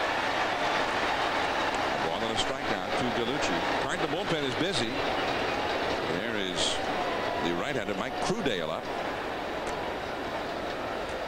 So if Bob Brenly were to make a move and bring in a right-handed hitter, La Russa's got somebody up ready. So he stays with DeLucci. That is the low fastball strike. 1 ball, 2 strikes. 4-3, St. Louis ahead in the 6th. I would have to say that the hitters are just going to have to stop complaining. I mean, these pitches look pretty good. They're not like they're way off the plate or way low. I think you just have to start swinging the bats. The bag is McCracken. Well, it's not where the catcher catches the ball. I mean, where he's catching it makes it look like it's below the knees, but that's not the definition of the strike zone. It's where it is when the ball crosses the plate. In front of the plate, to be exact. A ball and 2 strikes to DeLucci, who stands toward the front of the batter's box. Strike 3 call in the inside corner. 1 man left. Now to the last of the 6th. Tino Martinez and Edgar Renteria coming up. 4-3 Cardinals. Steve Berthium, Jeff Brantley in our baseball studios. Jeff, first time since '97 the Yankees won't play in the ALCS. Tremendous courage by the Angels. Great execution. They've got it done. Angels will play at either Oakland or Minnesota in Game 1 Tuesday night. Back to John and Joe. The Anaheim Angels. There's a called strike from Rick Helling to Tino Martinez. Tino, the former Yankee. His ball club knows with a win tonight, they will move on. He has walked and lined out to third. Helling is too low with that one. 1 ball, 1 strike, 4-3. The Cardinals lead the Diamondbacks. Edgar Renteria is on deck. 52,189. The official paid attendance at Busch Stadium tonight. Right to Womack. So that's the second straight time that Tino has hit a liner right at somebody. Atom ball. Now, one of the things that you notice about the postseason play now is that most managers like to start their power pitchers in the postseason. And I think it's because you're facing better teams, and guys who do not throw hard, do not have a large margin for error. And if they fall behind 2-0 and fall behind in the count, they're not able to throw their fastballs and get out of jams. I think if you're a manager, you want a guy that has more margin for error, being able to throw his fastball when he's behind the count and still stay in the ball game. So Batista got the start rather than Helling. Exactly. Now, if there's a game 4 in this series, there'll be lots of power on display. Right. As Edgar Renteria fouls that one back and into the seats, it is 0-2. Randy Johnson for the Diamondbacks, and Matt Morris, the ace right-hander of the Cardinals. Morris, who won 17 in the regular season. Well, the reason for that, I mean, you can watch a lot of managers, when guys do not throw hard and they get behind 2-0, you kind of cringe because you know a fastball's coming and you know that the guy's sitting on it, and there aren't a lot of guys who can throw 2-0 fastballs and get away with it. 0-2 the count to Renteria, who hit that one off his foot.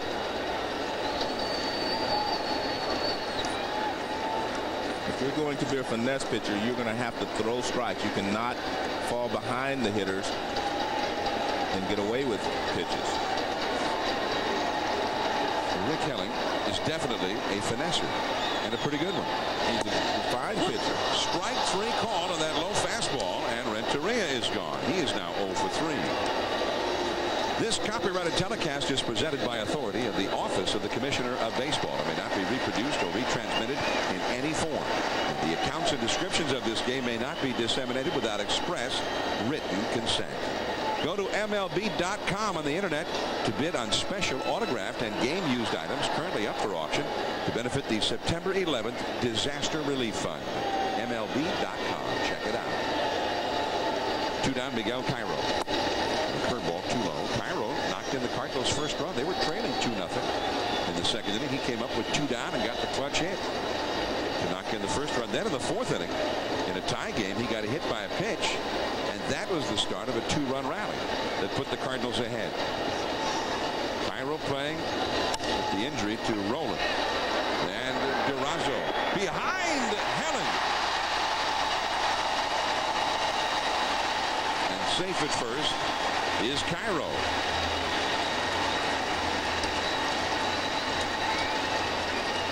Well, that's one of the pitfalls of a left-handed thrower at first base, but you always want one there if you can have it. See, he's going away from the play. Now he has to whirl, find the pitcher, and hit him on the run, and he wasn't able to do that. See, now he has to find him, and you have to hit a moving target. I think he needs a little work on that play, Joe.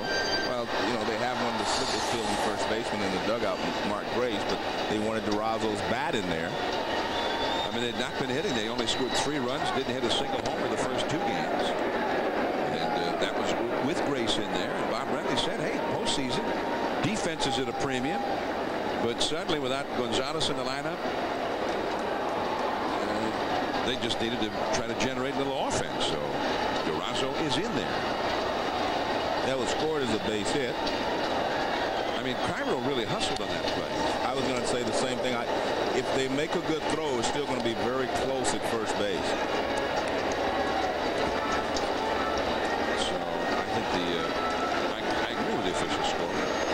Mike Matheny, the hitter, it was grounded out to short and Luke to center. I didn't say I agreed with him. I just said it was going to be close.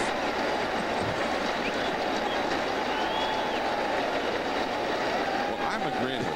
No, that's fine. And I wasn't agreeing with him until you made that explanation.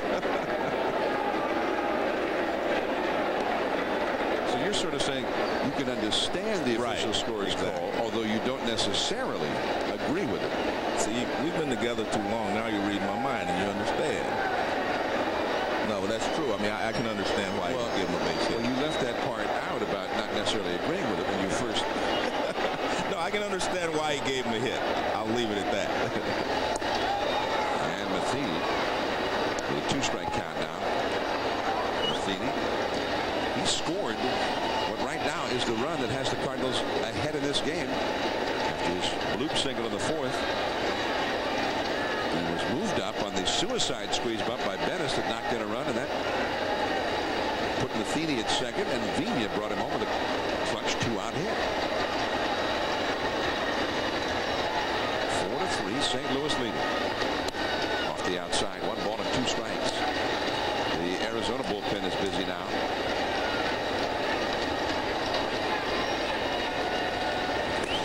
You see the Diamondbacks bullpen. That's Fetters, the right-hander, and Mike Myers, the left-hander, with the very unusual delivery.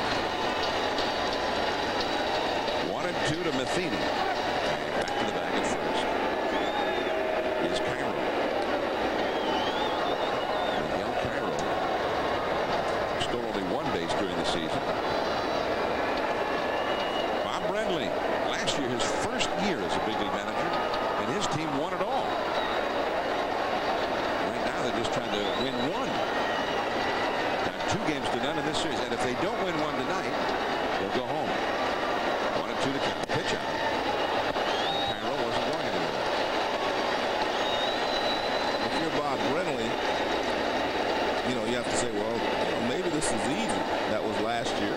And then after winning the division again this year, you might be thinking the same thing. Now you realize why it's difficult. And you send your 2 aces out, Randy Johnson and Kurt Schilling, and you still do not have a win.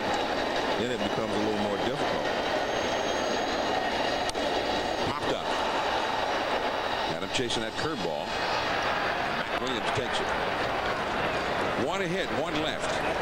Kurt Schilling, Randy Johnson, they'd like to pitch again in this series.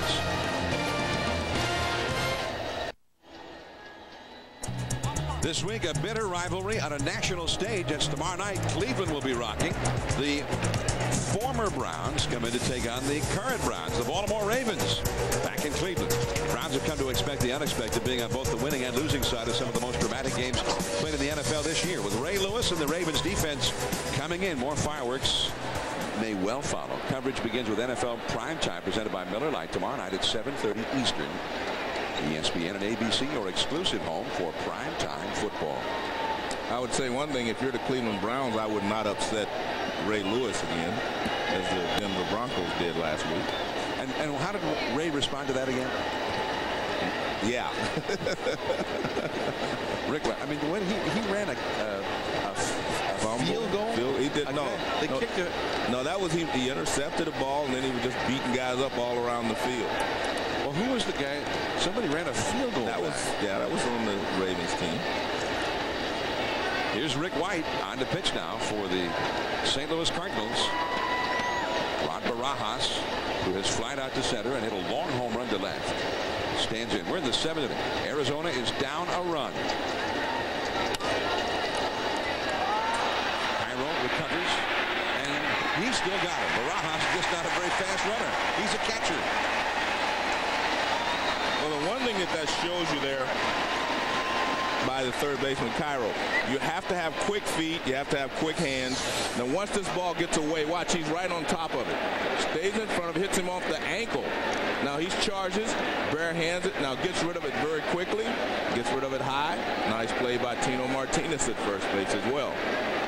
Look, it hits him on the left leg, but look, he's right there quickly. All of a sudden, he charges it, and he's still able to make the play at first base. A little bit of a high throw, too, and I mean, Barajas is just not a very fast runner. Correct. Almost like he played that one like a hockey goaltender. Kick, save, and a beauty. Chad Muller, the pinch hitter now for Rick Helling. That is a slider for a strike. By the way, Chris McAllister is the guy who ran the field goal back 107 yards. Yeah, that's right. I was watching. You thought I didn't know that? Well, I just didn't want to. I didn't want to put you on the spot. I didn't know. Marty Aronoff. Fly ball into center. Edmonds started back. Now he has to come in. Oh, the ball might be getting knocked down a little bit out there in center field, Joe, the way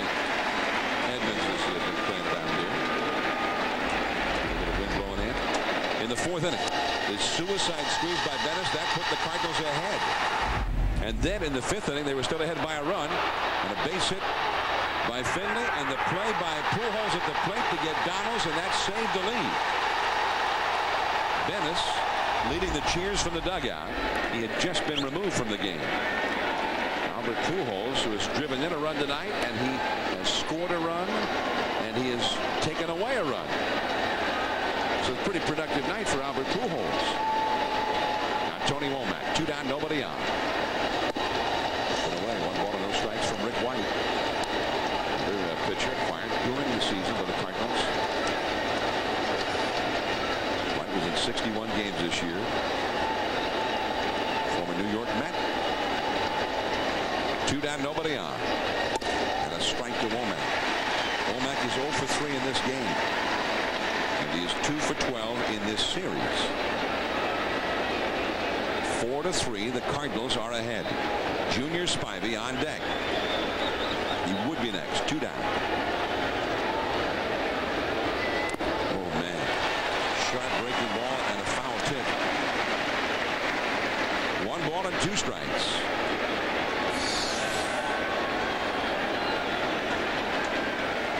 Good overhand curveball, and the bottom falls out, and Womack right over the top of it.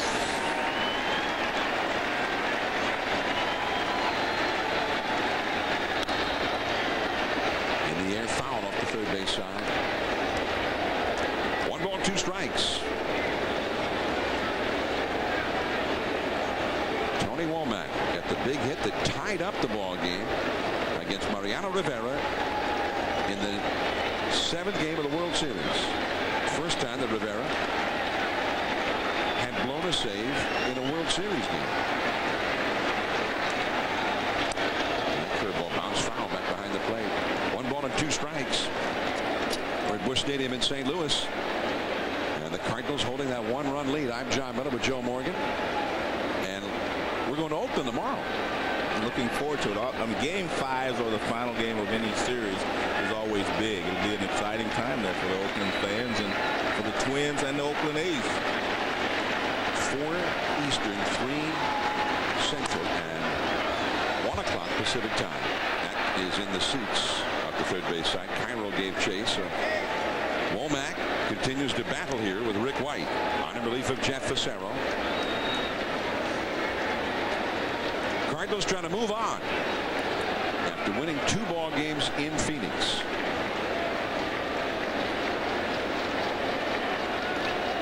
Matt Morris would go tomorrow if there is a tomorrow for the Arizona Diamondbacks. And a curve in the dirt, and he is tagged out by Matheny. 3 up and 3 down. Last of the 7th. Cardinals lead.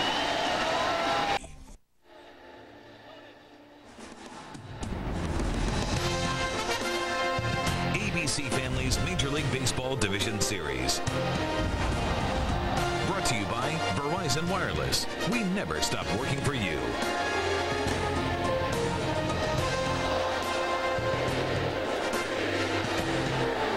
And they are singing "Take Me Out to the Ball Game" here during the 7th inning stretch at Busch Stadium in St. Louis. Game 3 of the National League Division Series. The Cardinals and the Diamondbacks. And the Cardinals are leading 4-3, trying to wrap up this series tonight.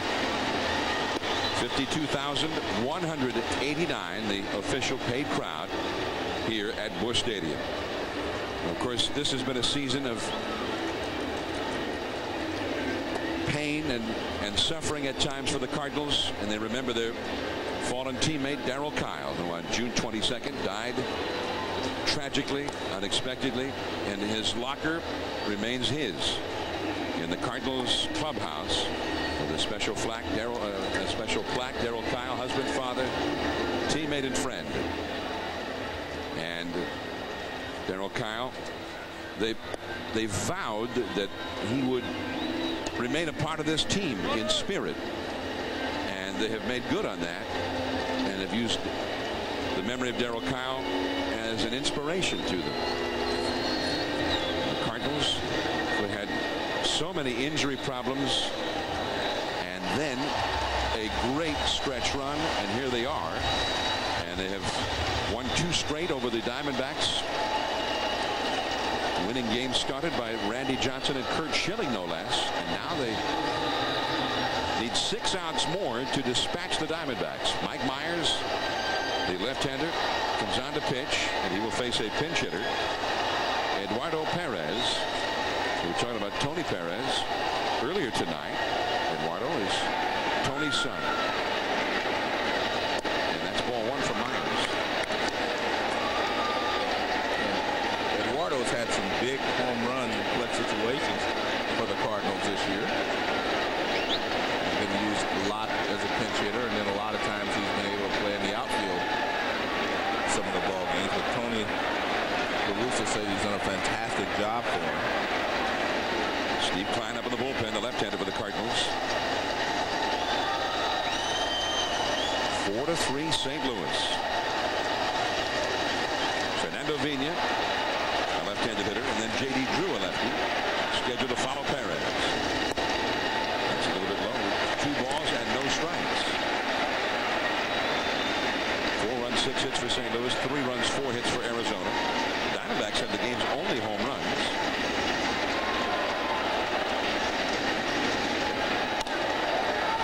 Picked up by Durant. Well, he didn't pick it up yet. Now he picks it up. And Myers over to get the put out. And there is 1 away.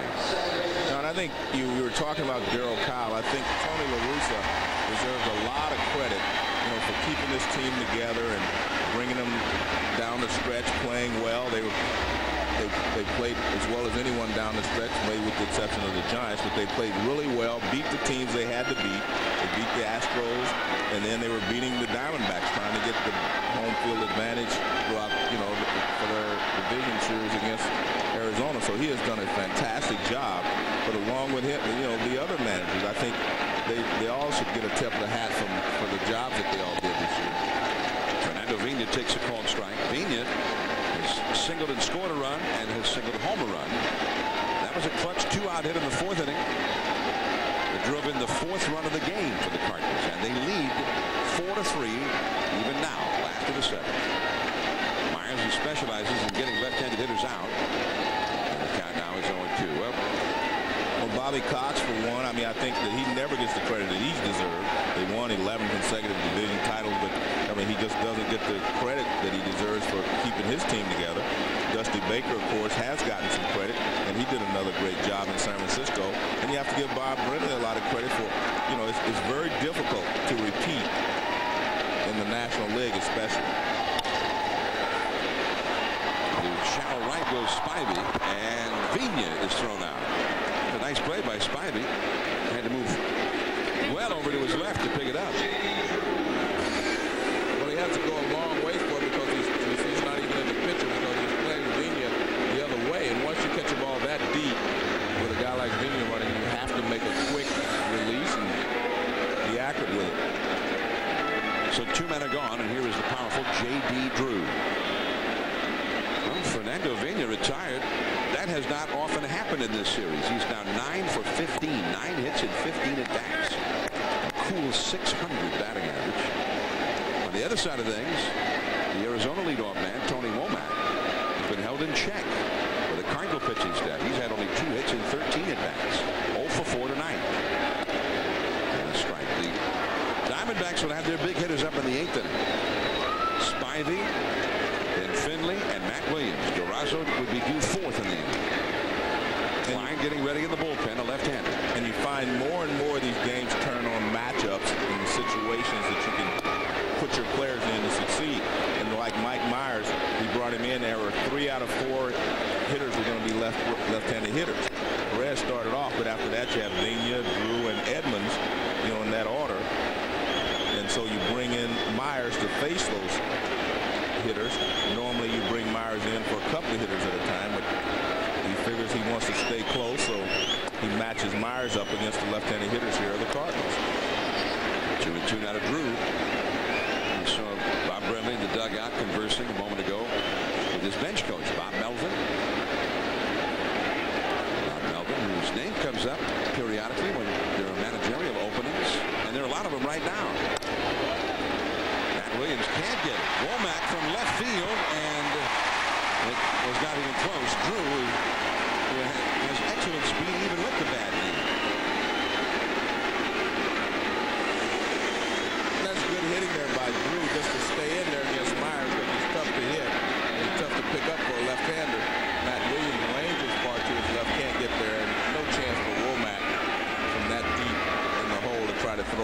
a guy like J.D. Drew who runs so well. You can see Drew well across the bag. So Durazo will play in the bag with Drew, and another left-handed hitter, Jim Edmonds, will come up. Edmonds tonight is lined out to center, walked, been called out on strikes. Drew back to the bag at first. See Edmonds for the night and for the series. 4-3, St. Louis ahead, last of the 7. The big hitters up right now. Byung Hyun Kim warming up in the Arizona bullpen. Normally the closer. Normally gets into games 8th and 9th innings when his team is ahead in a tight game. But you get Albert Pujols on deck.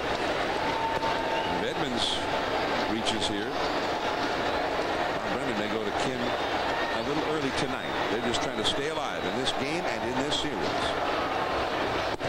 On the outside corner for a strike. 1 ball, 1 strike. I mean, it's got to be a crazy adjustment for a left-handed hitter when they're facing Mike Myers. I mean, there really aren't any other pitchers who have quite as pronounced an oddity in their delivery. I mean, he bends his body over toward the first base line and knuckles almost scrape the dirt on the mound. And he gives you that crossfire. Look at that outside edge. 2-1 the count. Well, this is what he looks like for a left-handed hitter. Just kind of slings it up there. 2-1 the count. Strike 2 on the outside. 2-2.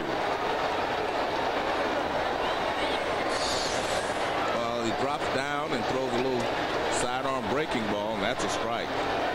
Edmonds doesn't complain about that one. 2-2 to Edmonds. He's had 2 hits and 9 career at-bats against Myers. Drew is back to the bat. The other games today in Division Series play were blowouts. Atlanta beat the Giants 10-2 in the other National League game. In the American League, Minnesota stayed alive against Oakland with an 11-2 victory at the Metrodome. Anaheim wrapped up its series with the Yankees with a 9-5 win. 2-2. Struck him out. Now to the 8th inning. Spivey, Finley, and then Matt Williams coming up. The Cardinals have to go to their bullpen. They are leading by 1.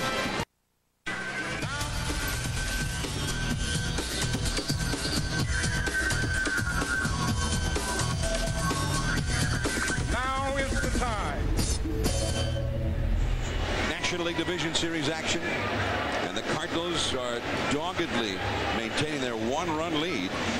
Been 4-3 since the 5th inning. Now we go to the 8th inning. Reminder, don't miss the extreme illusions of Chris Angel in an all-new original special, Mind Free. Premiering Sunday, October 20th, part of the 13 nights of Halloween on ABC Family. Joe and I are going to the Bay Area tomorrow for that Oakland, Minnesota game. In the Bay Area, Joe, I mean, Halloween's popular. Yes. In a lot of places, but it's kind of a kid's special, exciting night. But in the Bay Area, it's almost like a holiday. It's a real big deal there. 1 ball and no strikes to Junior Spivey from Steve Klein, and that ball is a strike. Spivey facing Klein for the first time. Spivey is struck out, flied out to left center, and walked. And he'd like to get on base here with Steve Finley, who had 25 home runs, coming up next. And then Matt Williams behind him. Off the outside. Klein, really one of the top left-handed relievers in the National League. He had some injury problems this year. Put him on the disabled list for about a month, from late April until the end of May. Too low. So now it is 3-1 to Spivey.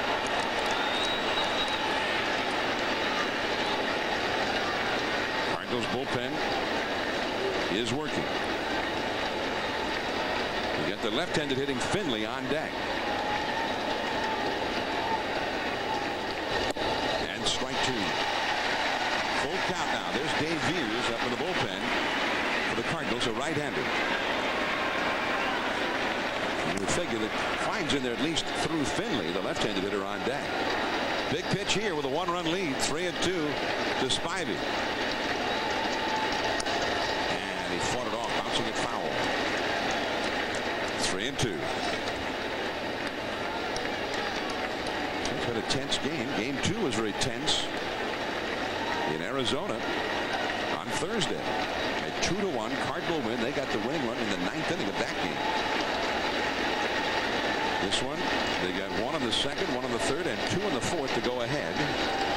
After falling behind it initially 2-0 on a DeLucci homer in the 2nd. Arizona got a run back in the 5th to make it 4-3. Pujols threw out. Donald's at the plate to win that 5th inning. Spivey pops it up. Vigna out in shallow center. Edmonds comes in, but Vigna stays with it. 1 away. That was a good job by Vigna because he got out there very quickly and waited underneath the ball. If Edmonds could have wanted to call him off, he could have, but Vigna just got over there very quickly. You know, he gets over there, he gets under the ball. If Edmonds wants to call him off, he can, but he's in position to make the play, and he does so. 1 down, Steve Finley. So Klein fell behind Junior Spivey 3-1, but he comes back to get it. He made some good pitches there. Finley, powerful hitter. And that is a strike. Finley has only 3 hits in 16 career at-bats against Klein. So we were talking about matchups earlier, Joe. That's a matchup that Tony La Russa likes. There's a history there, and it favors Klein. 1 strike to count. Finley 1 for 2 with a walk tonight, and he pops it up. Matheny's got room. Out number 2.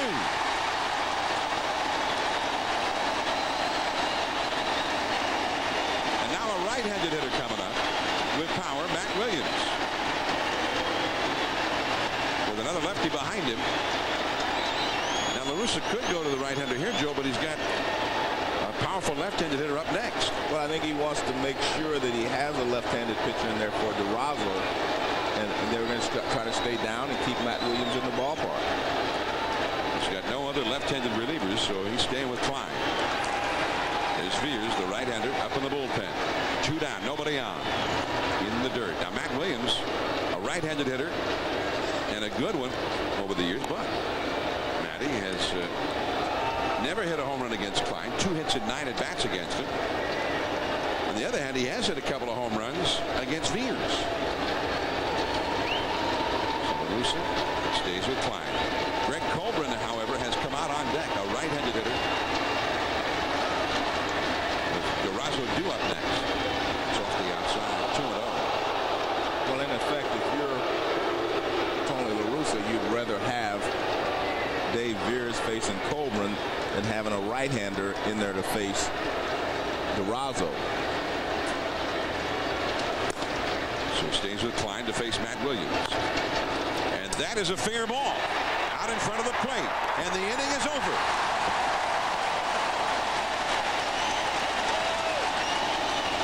The Cardinals are 3 outs away from eliminating Arizona. 4-3 Cardinals. Last of the 8th inning coming up here in St. Louis. Beginning October 19th, 13 nights of creepy Halloween-type movies, the scariest places on earth, dares, and the extreme illusions of Chris Angel, Mind to Freak. 13 nights of Halloween beginning October 19th on ABC Family. John Miller along with Joe Morgan, your ABC Family postseason telecasters. And there is Byung-Hyun Kim with his first postseason appearance since games 4 and 5 in last year's World Series. He comes out to face Albert Pujols here, the right-handed slugger. And that's a called strike. Now, after Pujols, there's a little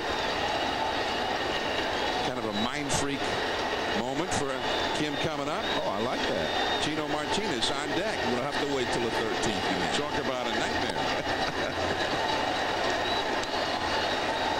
1 ball, 1 strike. There's Tino.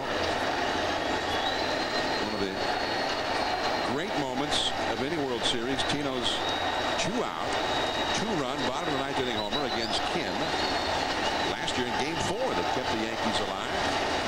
And they won the ball game in extra innings. That's a called strike. And we were all talking about how, wow, never seen that before in a World Series. And the next night it happened again.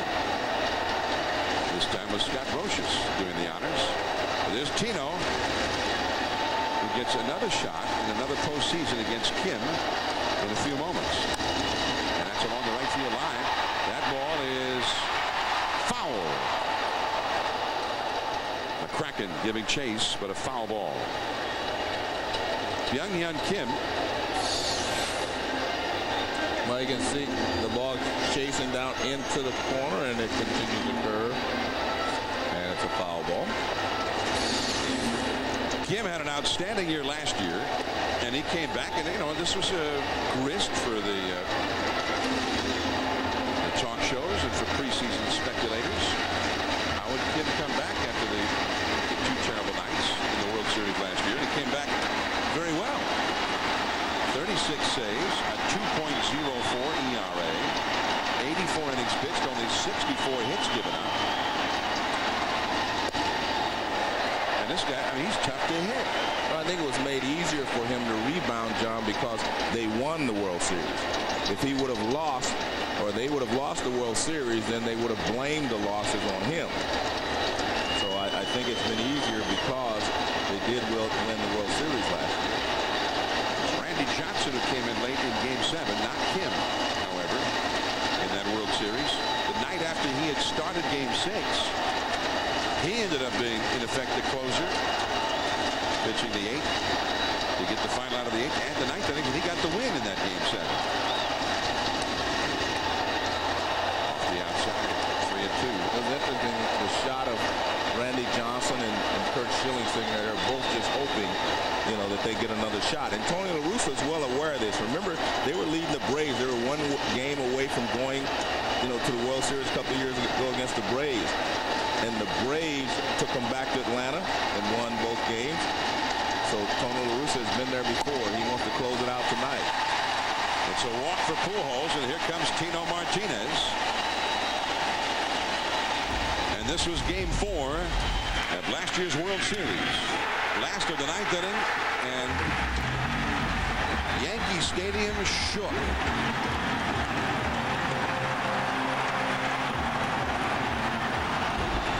As they say, that was some of that Yankee Stadium magic, mystique, and aura. Yeah. And it happened, I guess, the first game this year.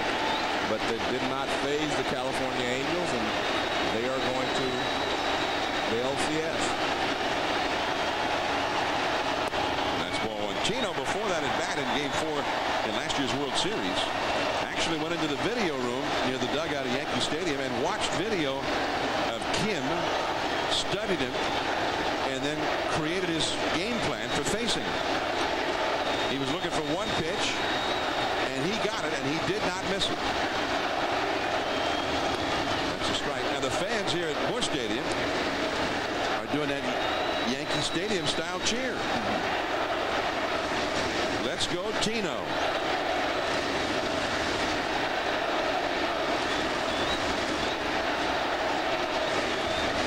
John, you should explain why I think some of the hitters are so much better today than in the past, and that's because they could go down and study videotape in between at bats, and that keeps you from going into long slumps. Normally you'd have to work it out the next day, but they can watch during the game and then go out and approach the pitcher with a certain game plan, as you mentioned. I mean, this is remarkable. It sounds like we're at Yankee Stadium now. And they called timeout and made sure that Tino and Albert Pujols at first base were watching Jose Oquendo over at third. He didn't think they were watching him in case Tony wanted to put something on. 2-1 to count. Tino is hitless tonight, although he's hit a couple of line drives right at people. He's walked and lined out twice. He is hitless in this series. He's 0 for 10. And this would be a good situation to put the hit and run on if he so desired.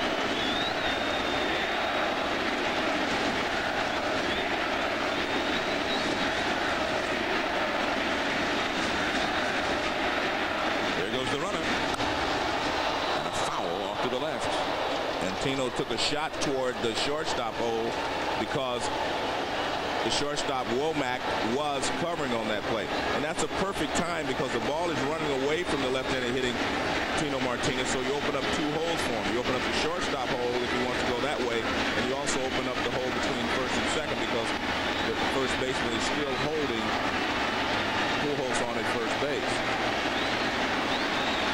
Young Hyun Kim and Tino Martinez battling it out again in another October, in another venue. There goes Pujols. Tino drills one foul. 2-2. Well, one thing that Kim has going for him now that he didn't that last time he faced Tino, he's faced him. He knows what not to throw him. Well, that was a breaking ball there. It was a fastball last year, and that's the one pitch that Tino went up there determined. He said, I'm waiting for that one. And the thing, well, he got a fat one.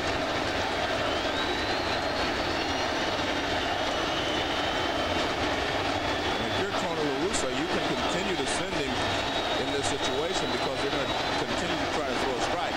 They're not going to pitch out in this situation. And if you have confidence that Tino can put the ball in play, you can just let Pujols go, and that'll stay out of the double play. 2-2.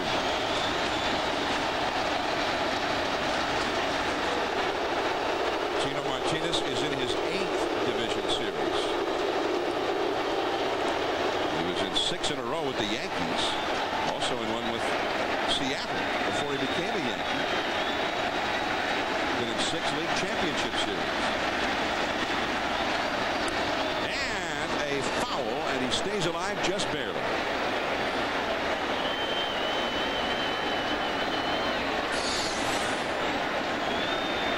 It's a little slider, and Tino gets the top of it.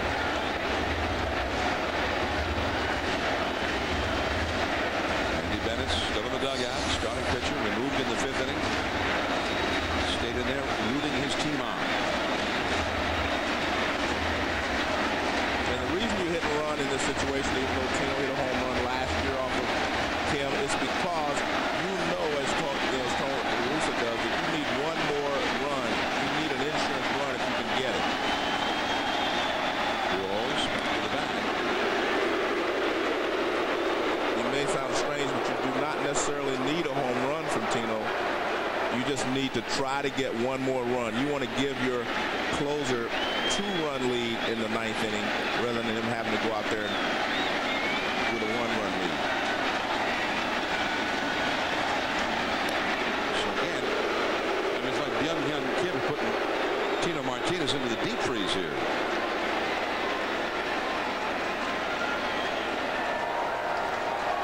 Tino steps back in there. 2 balls, 2 strikes.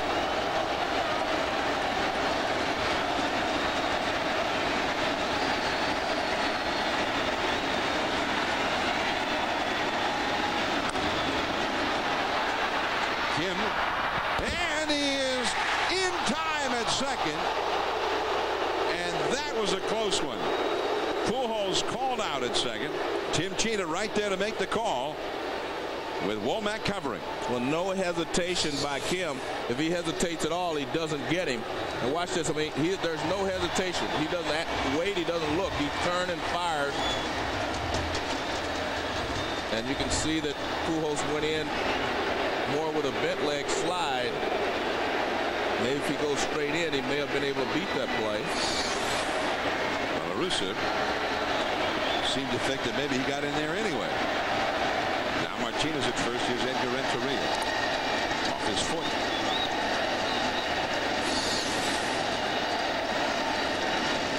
You can see looks like a great call there. Yeah, he was out.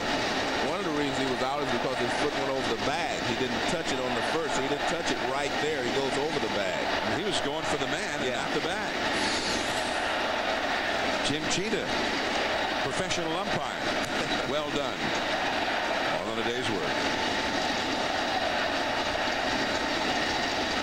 Edgar Renteria 0 for 3 in the game. The count is 0-2. Young Hyun Kim, not only the young closer of the Diamondbacks, now with a World Series ring. But I mean, he had the rather large burden after that World Series. I mean, it wasn't just his Diamondbacks that he was out there pitching for. He had a whole nation of baseball fans in South Korea following every pitch, every move.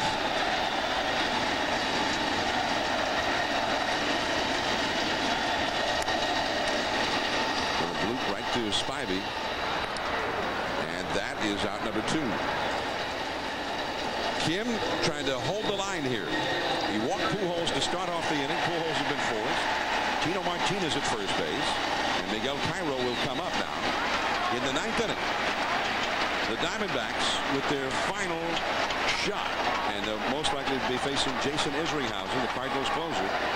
Durazo, McCracken, and DeLucci will be due up. Although I wouldn't be surprised if Tony La Russa ran Klein back out there to force them to pinch hit for Durazo. Put Coleman up, and then he can bring in Isringhausen. A little bloop foul off the bat of Miguel Cairo. Cairo tonight starting in place of the injured Scott Rowland. Remember, on Tuesday he drove in the winning run in his only at bat in that game after Rowland had been injured. Now tonight he has driven in the first run. That was in the single, the first pitch he saw. He was hit by a pitch starting a 2-run 4th inning rally, and he got an infield hit in the 6th. Isringhausen up in the pen, getting ready. Oh man, that low slider, and then his 0-2. He could not check it in time.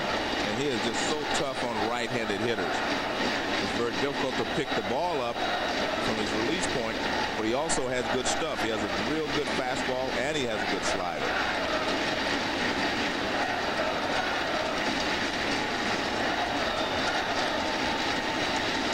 There goes the runner, and a foul down the third base side. So Tino Martinez will turn around and go back to first.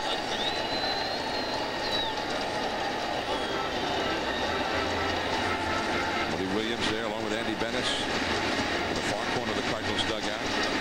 Cardinals, I mean, there's a lot of excitement underneath that exterior because they are 3 outs away from possibly winning this series. On the other hand, they have just a 1-run lead. And the D-backs with some good hitters coming up in the 9th. Way outside, 1 ball, 2 strikes. Mike Matheny will be next. Miguel Cairo, who has not yet been retired in this series.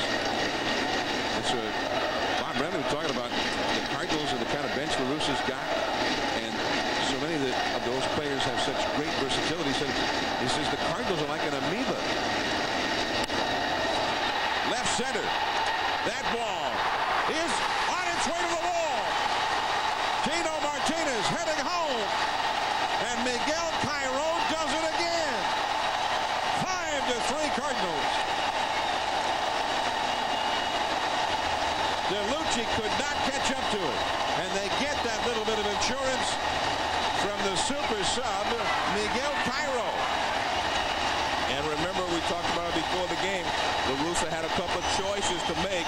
He could have brought Albert Pujols in to play third base and put Marrero in the outfield, but he chose to use Cairo, and Cairo has come through big time here for him. He's driven in a couple of runs with 2 outs. And a great, great effort out there by DeLucci.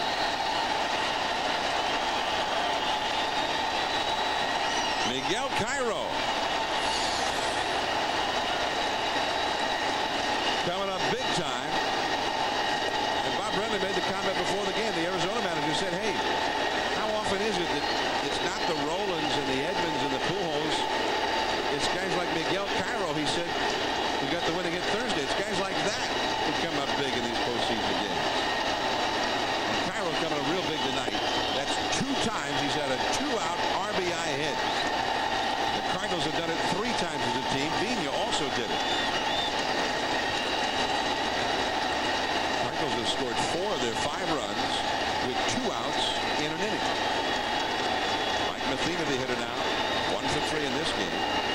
Now, if you're Bob Brennan, you might think about walking. Okay, they're going to do it now. I was going to say you think about walking the hitter, Matheny, and that would force him to pinch hit and that would give you a better shot with Durazo leading off the 9th inning than it would if you have to, switch over and bring Colburn in to pinch hit, and then they bring in Veras to finish it. In other words, if Matheny makes the final out, La Russa can make Brenly make a move. Exactly. And then bring in his closer. And so what you have to do as a manager is manage, in this direction. You have to think, what can I do here to help my team score some runs in the 9th inning? And what you can do is get Durazo to be able to lead off the 9th inning, because that's what you want. Well, walks have been killing the Diamondbacks tonight. It was a walk at the start of the 2nd inning that got the Cardinals inning going. In fact, 2 walks by Batista after he'd been staked to a 2-run lead. One of those walks turned into a run. Then a hit batsman in the 4th inning turned into a run. In fact, a walk set up a run in the 3rd inning. A 2-out walk moved a runner into scoring position. And now a leadoff walk here has in effect become a run. Pujols got the walk and was forced out, and Martinez, the man who forced him, ended up scoring. So everything the D-backs have been giving away tonight has been pounced on by the Cardinals. Well, a lot of people are saying, well, you have Kim up there facing a right-handed hitter, Matheny, but now you're going to have to face a left-hander. But you're already down by 2 runs. So I think you have to think about how am I going to score runs rather than just who I'm facing here to get out of this inning. I think that was a smart move by Brendan. Harry Robinson, the pinch hitter, and that's ball 1. Brenly's got Durazo, the lefty, McCracken, a switch hitter, and DeLucia, a lefty. The Cardinals have, or had until now, a lefty, Klein, in the game. So, but he's in no longer. And it's 2-0, and Kim is getting into some serious trouble here. Left-handers in a lot better against Kim than do right-handers. Well, but John, this is the risk you have to take. I mean, if he can't get Robinson out, there's really nothing to do about it. You had to take this risk, I believe. 3-0.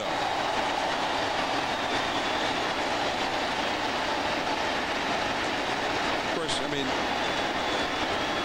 neither lefties nor righties, nobody hits that well against Kim. I mean, he is tough to hit. This will be his 30th pitch of this inning. 2 men on, 2 men out. A run is in. That's a strike. 3-1.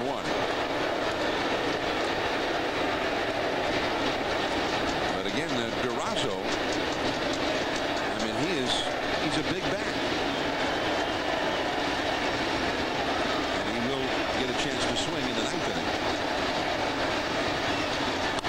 That is a base hit. Here comes Cairo. The throw by DeLucia, too late. And with 2 down, the hits keep on coming for the Cardinals. 6-3. Even though it didn't work out, I still think you had to do that if you're Bob Brenly. You had to try to keep your 2 powerful left-handed hitters and give them a chance to help you in the bottom of the 9th. Good job by Robinson just going the other way to drive in the run, and guys who are successful, especially a lot of left-handers, hit Kim, they go the other way because the ball does tail away from you. And the throw by DeLucia, not in time. Now Vina, he's had 2 hits tonight, including a 2-out RBI single, and that high rising slider misses inside. Vina 2 for 4 in the game, 9 for 15 in the series, and Byung-Hyun Kim in his 3rd game beginning with that World Series last year, and again he has given up runs. The home runs very dramatically at Yankee Stadium in that World Series, and in his first postseason outing since, the Cardinals jump on him for a couple. Well, he walked the leadoff hitter. I mean, that's, walks have really hurt the Diamondbacks in tonight's ball game, as well as hit batsmen. They've done a little bit of everything to help the Cardinals. Off the outside, 3-0. Well, and I mean, the hit by Robinson. First, Kim fell behind him, 3-0. Right. And then on a 3-1 count, that's when he got the hit. Now it's 3-0 to Vina.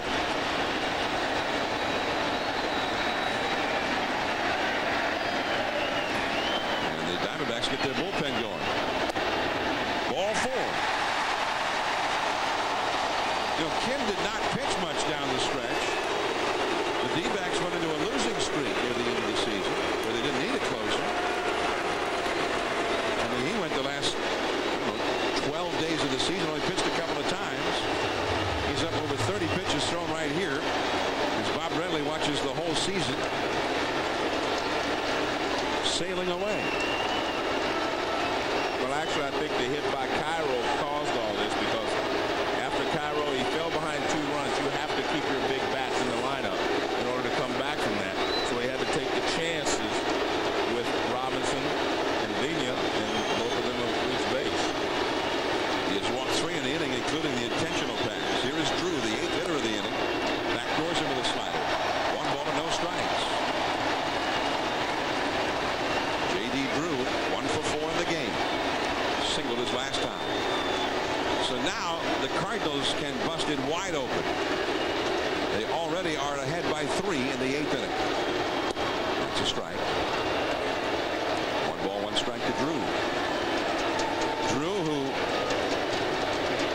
as a kid loved Barry Bonds, had to model himself after Barry Bonds because he was left-handed, and he hit for power and he had speed. High in the air to center. Finley, plenty of room, and the inning is over. And soon for the Arizona Diamondbacks, the season may well be over. They need 3 runs to stay alive. To the 9th inning we go.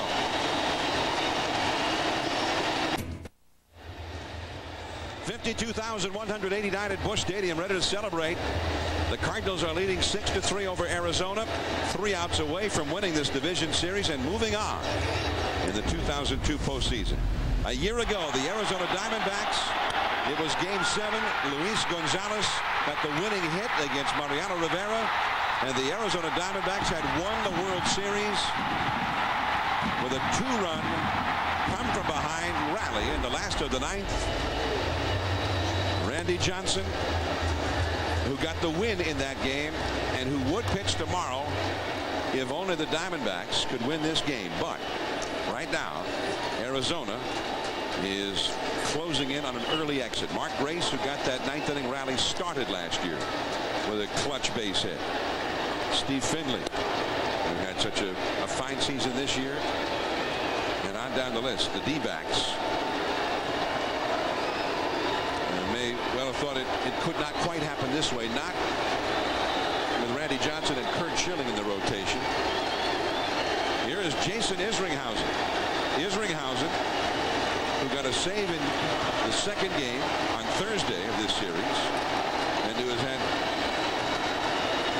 3 other saves in the postseason while he was with Oakland, all against the Yankees. And he has not given up a home run since August of last year. Rubiel Durazo.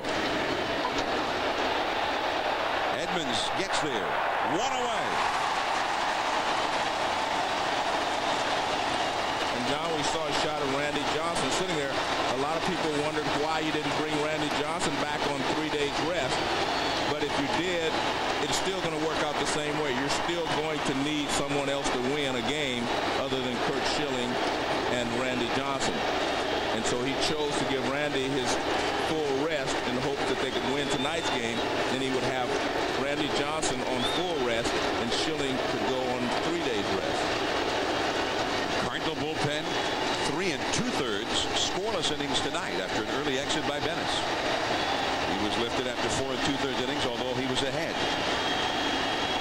6-3 Cardinals. 1 out. Here is McCracken. A strike. The last time a National League team won consecutive World Series was 1975 and 76, the Big Red Machine. I knew that. It's not a trivia question. I thought you were going to ask the question. I'd say, I know. And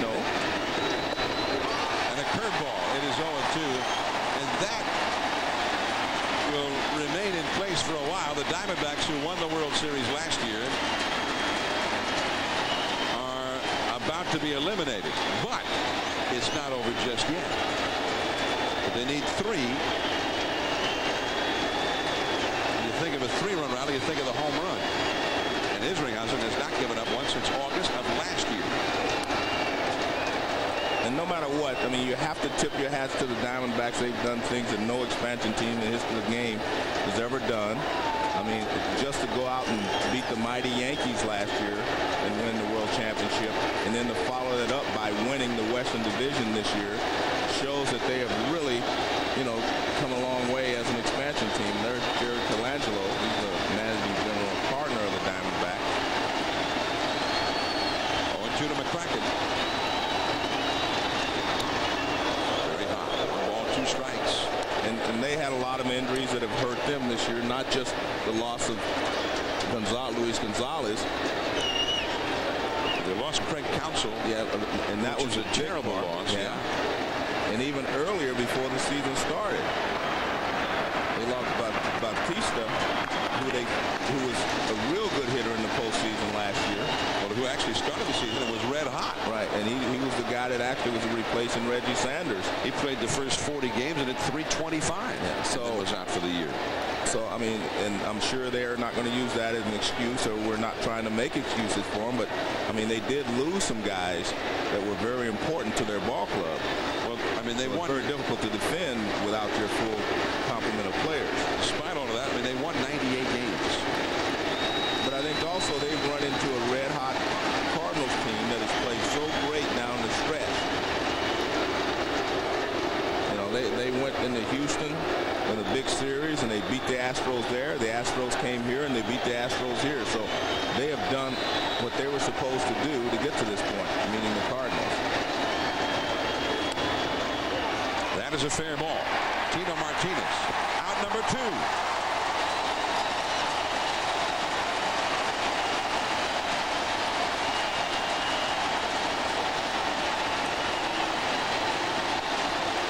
The New York Yankees were eliminated this afternoon in Anaheim.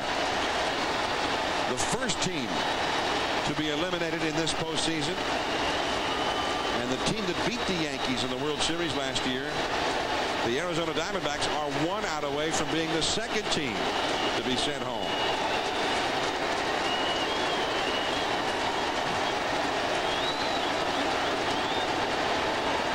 Scott Rowland not able to play. Out there celebrating with the 3rd out. Foul ball. Gallucci, who hit a home run in the 2nd inning to put Arizona briefly ahead in this game. The Cardinals, who finished up the year going 21-4, that was their stretch run, including a sweep of the Diamondbacks in the season's final week. And they're 1 out away from sweeping them again here in October. Miguel Cairo, huge in this series. Curveball, that misses. 1 ball, 1 strike. Cairo tonight, in his first start after he got the winning hit, coming off the bench. Tonight, 3 for 3. Fernando Vina, 2 more hits and a walk tonight, and this should do it. Vina from right field, and the Cardinals are moving on. They have swept last year's World Series champion Arizona 3-0.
victory and a series sweep over the Arizona Diamondbacks.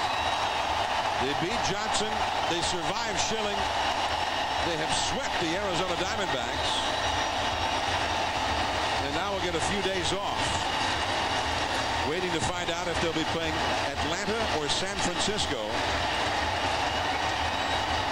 Darryl Kyle's jersey, as it was when they clinched the division title, part of the celebration on the field.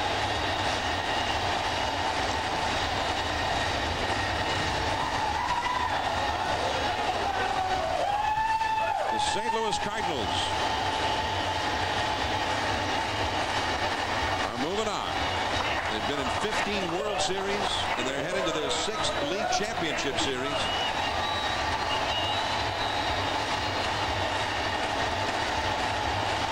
Fernando Vina, who had a great division series, is standing by in the field with our Brian Kenny. Brian? Hey, fellas, Fernando, you've been dueling with these guys for a few years. What's it like to sweep the World Series champs? This is awesome, man. I mean, they got a great team over there. They're a class act, and you know, I'm just happy. Thank God we won these games, and we're going to the next round. This is awesome. Talk about the character of this team after all you've been through, Fernando. You know, this win right here is for DK and Jack Buck. I mean, they were so special to us, and part of the Cardinal family. We lost them, and you know, my heart goes out to their families, and this is the start. Hopefully we keep going all the way to the end. Fernando, congratulations to you. Hit nearly 600 in the series. Miguel Cairo is with us right now. Miguel, they couldn't get you out once you got out on the field. What's the secret? I don't know. I just went over there like I was thinking the whole time that I was pinch hitting. So I've been doing very good this year as a pinch hitter. And, you know, I get lucky and I get 3 hits and I get hit by the pitch. You know, I was feeling comfortable and I was feeling good, and I was just taking one at a time. You're filling in for Scott Rowland for defensive purposes. You go 3 for 3. Did you talk to Scott at all about this coming into this game? No, but you know, he's a very good man, and you know, we lost him, but you know, every time once someone step on in there and do their job. But today it was my chance, and I take advantage of it. Miguel, congratulations to you. Off to the National League Championship Series. John, back to you. All right, the Cardinals are in.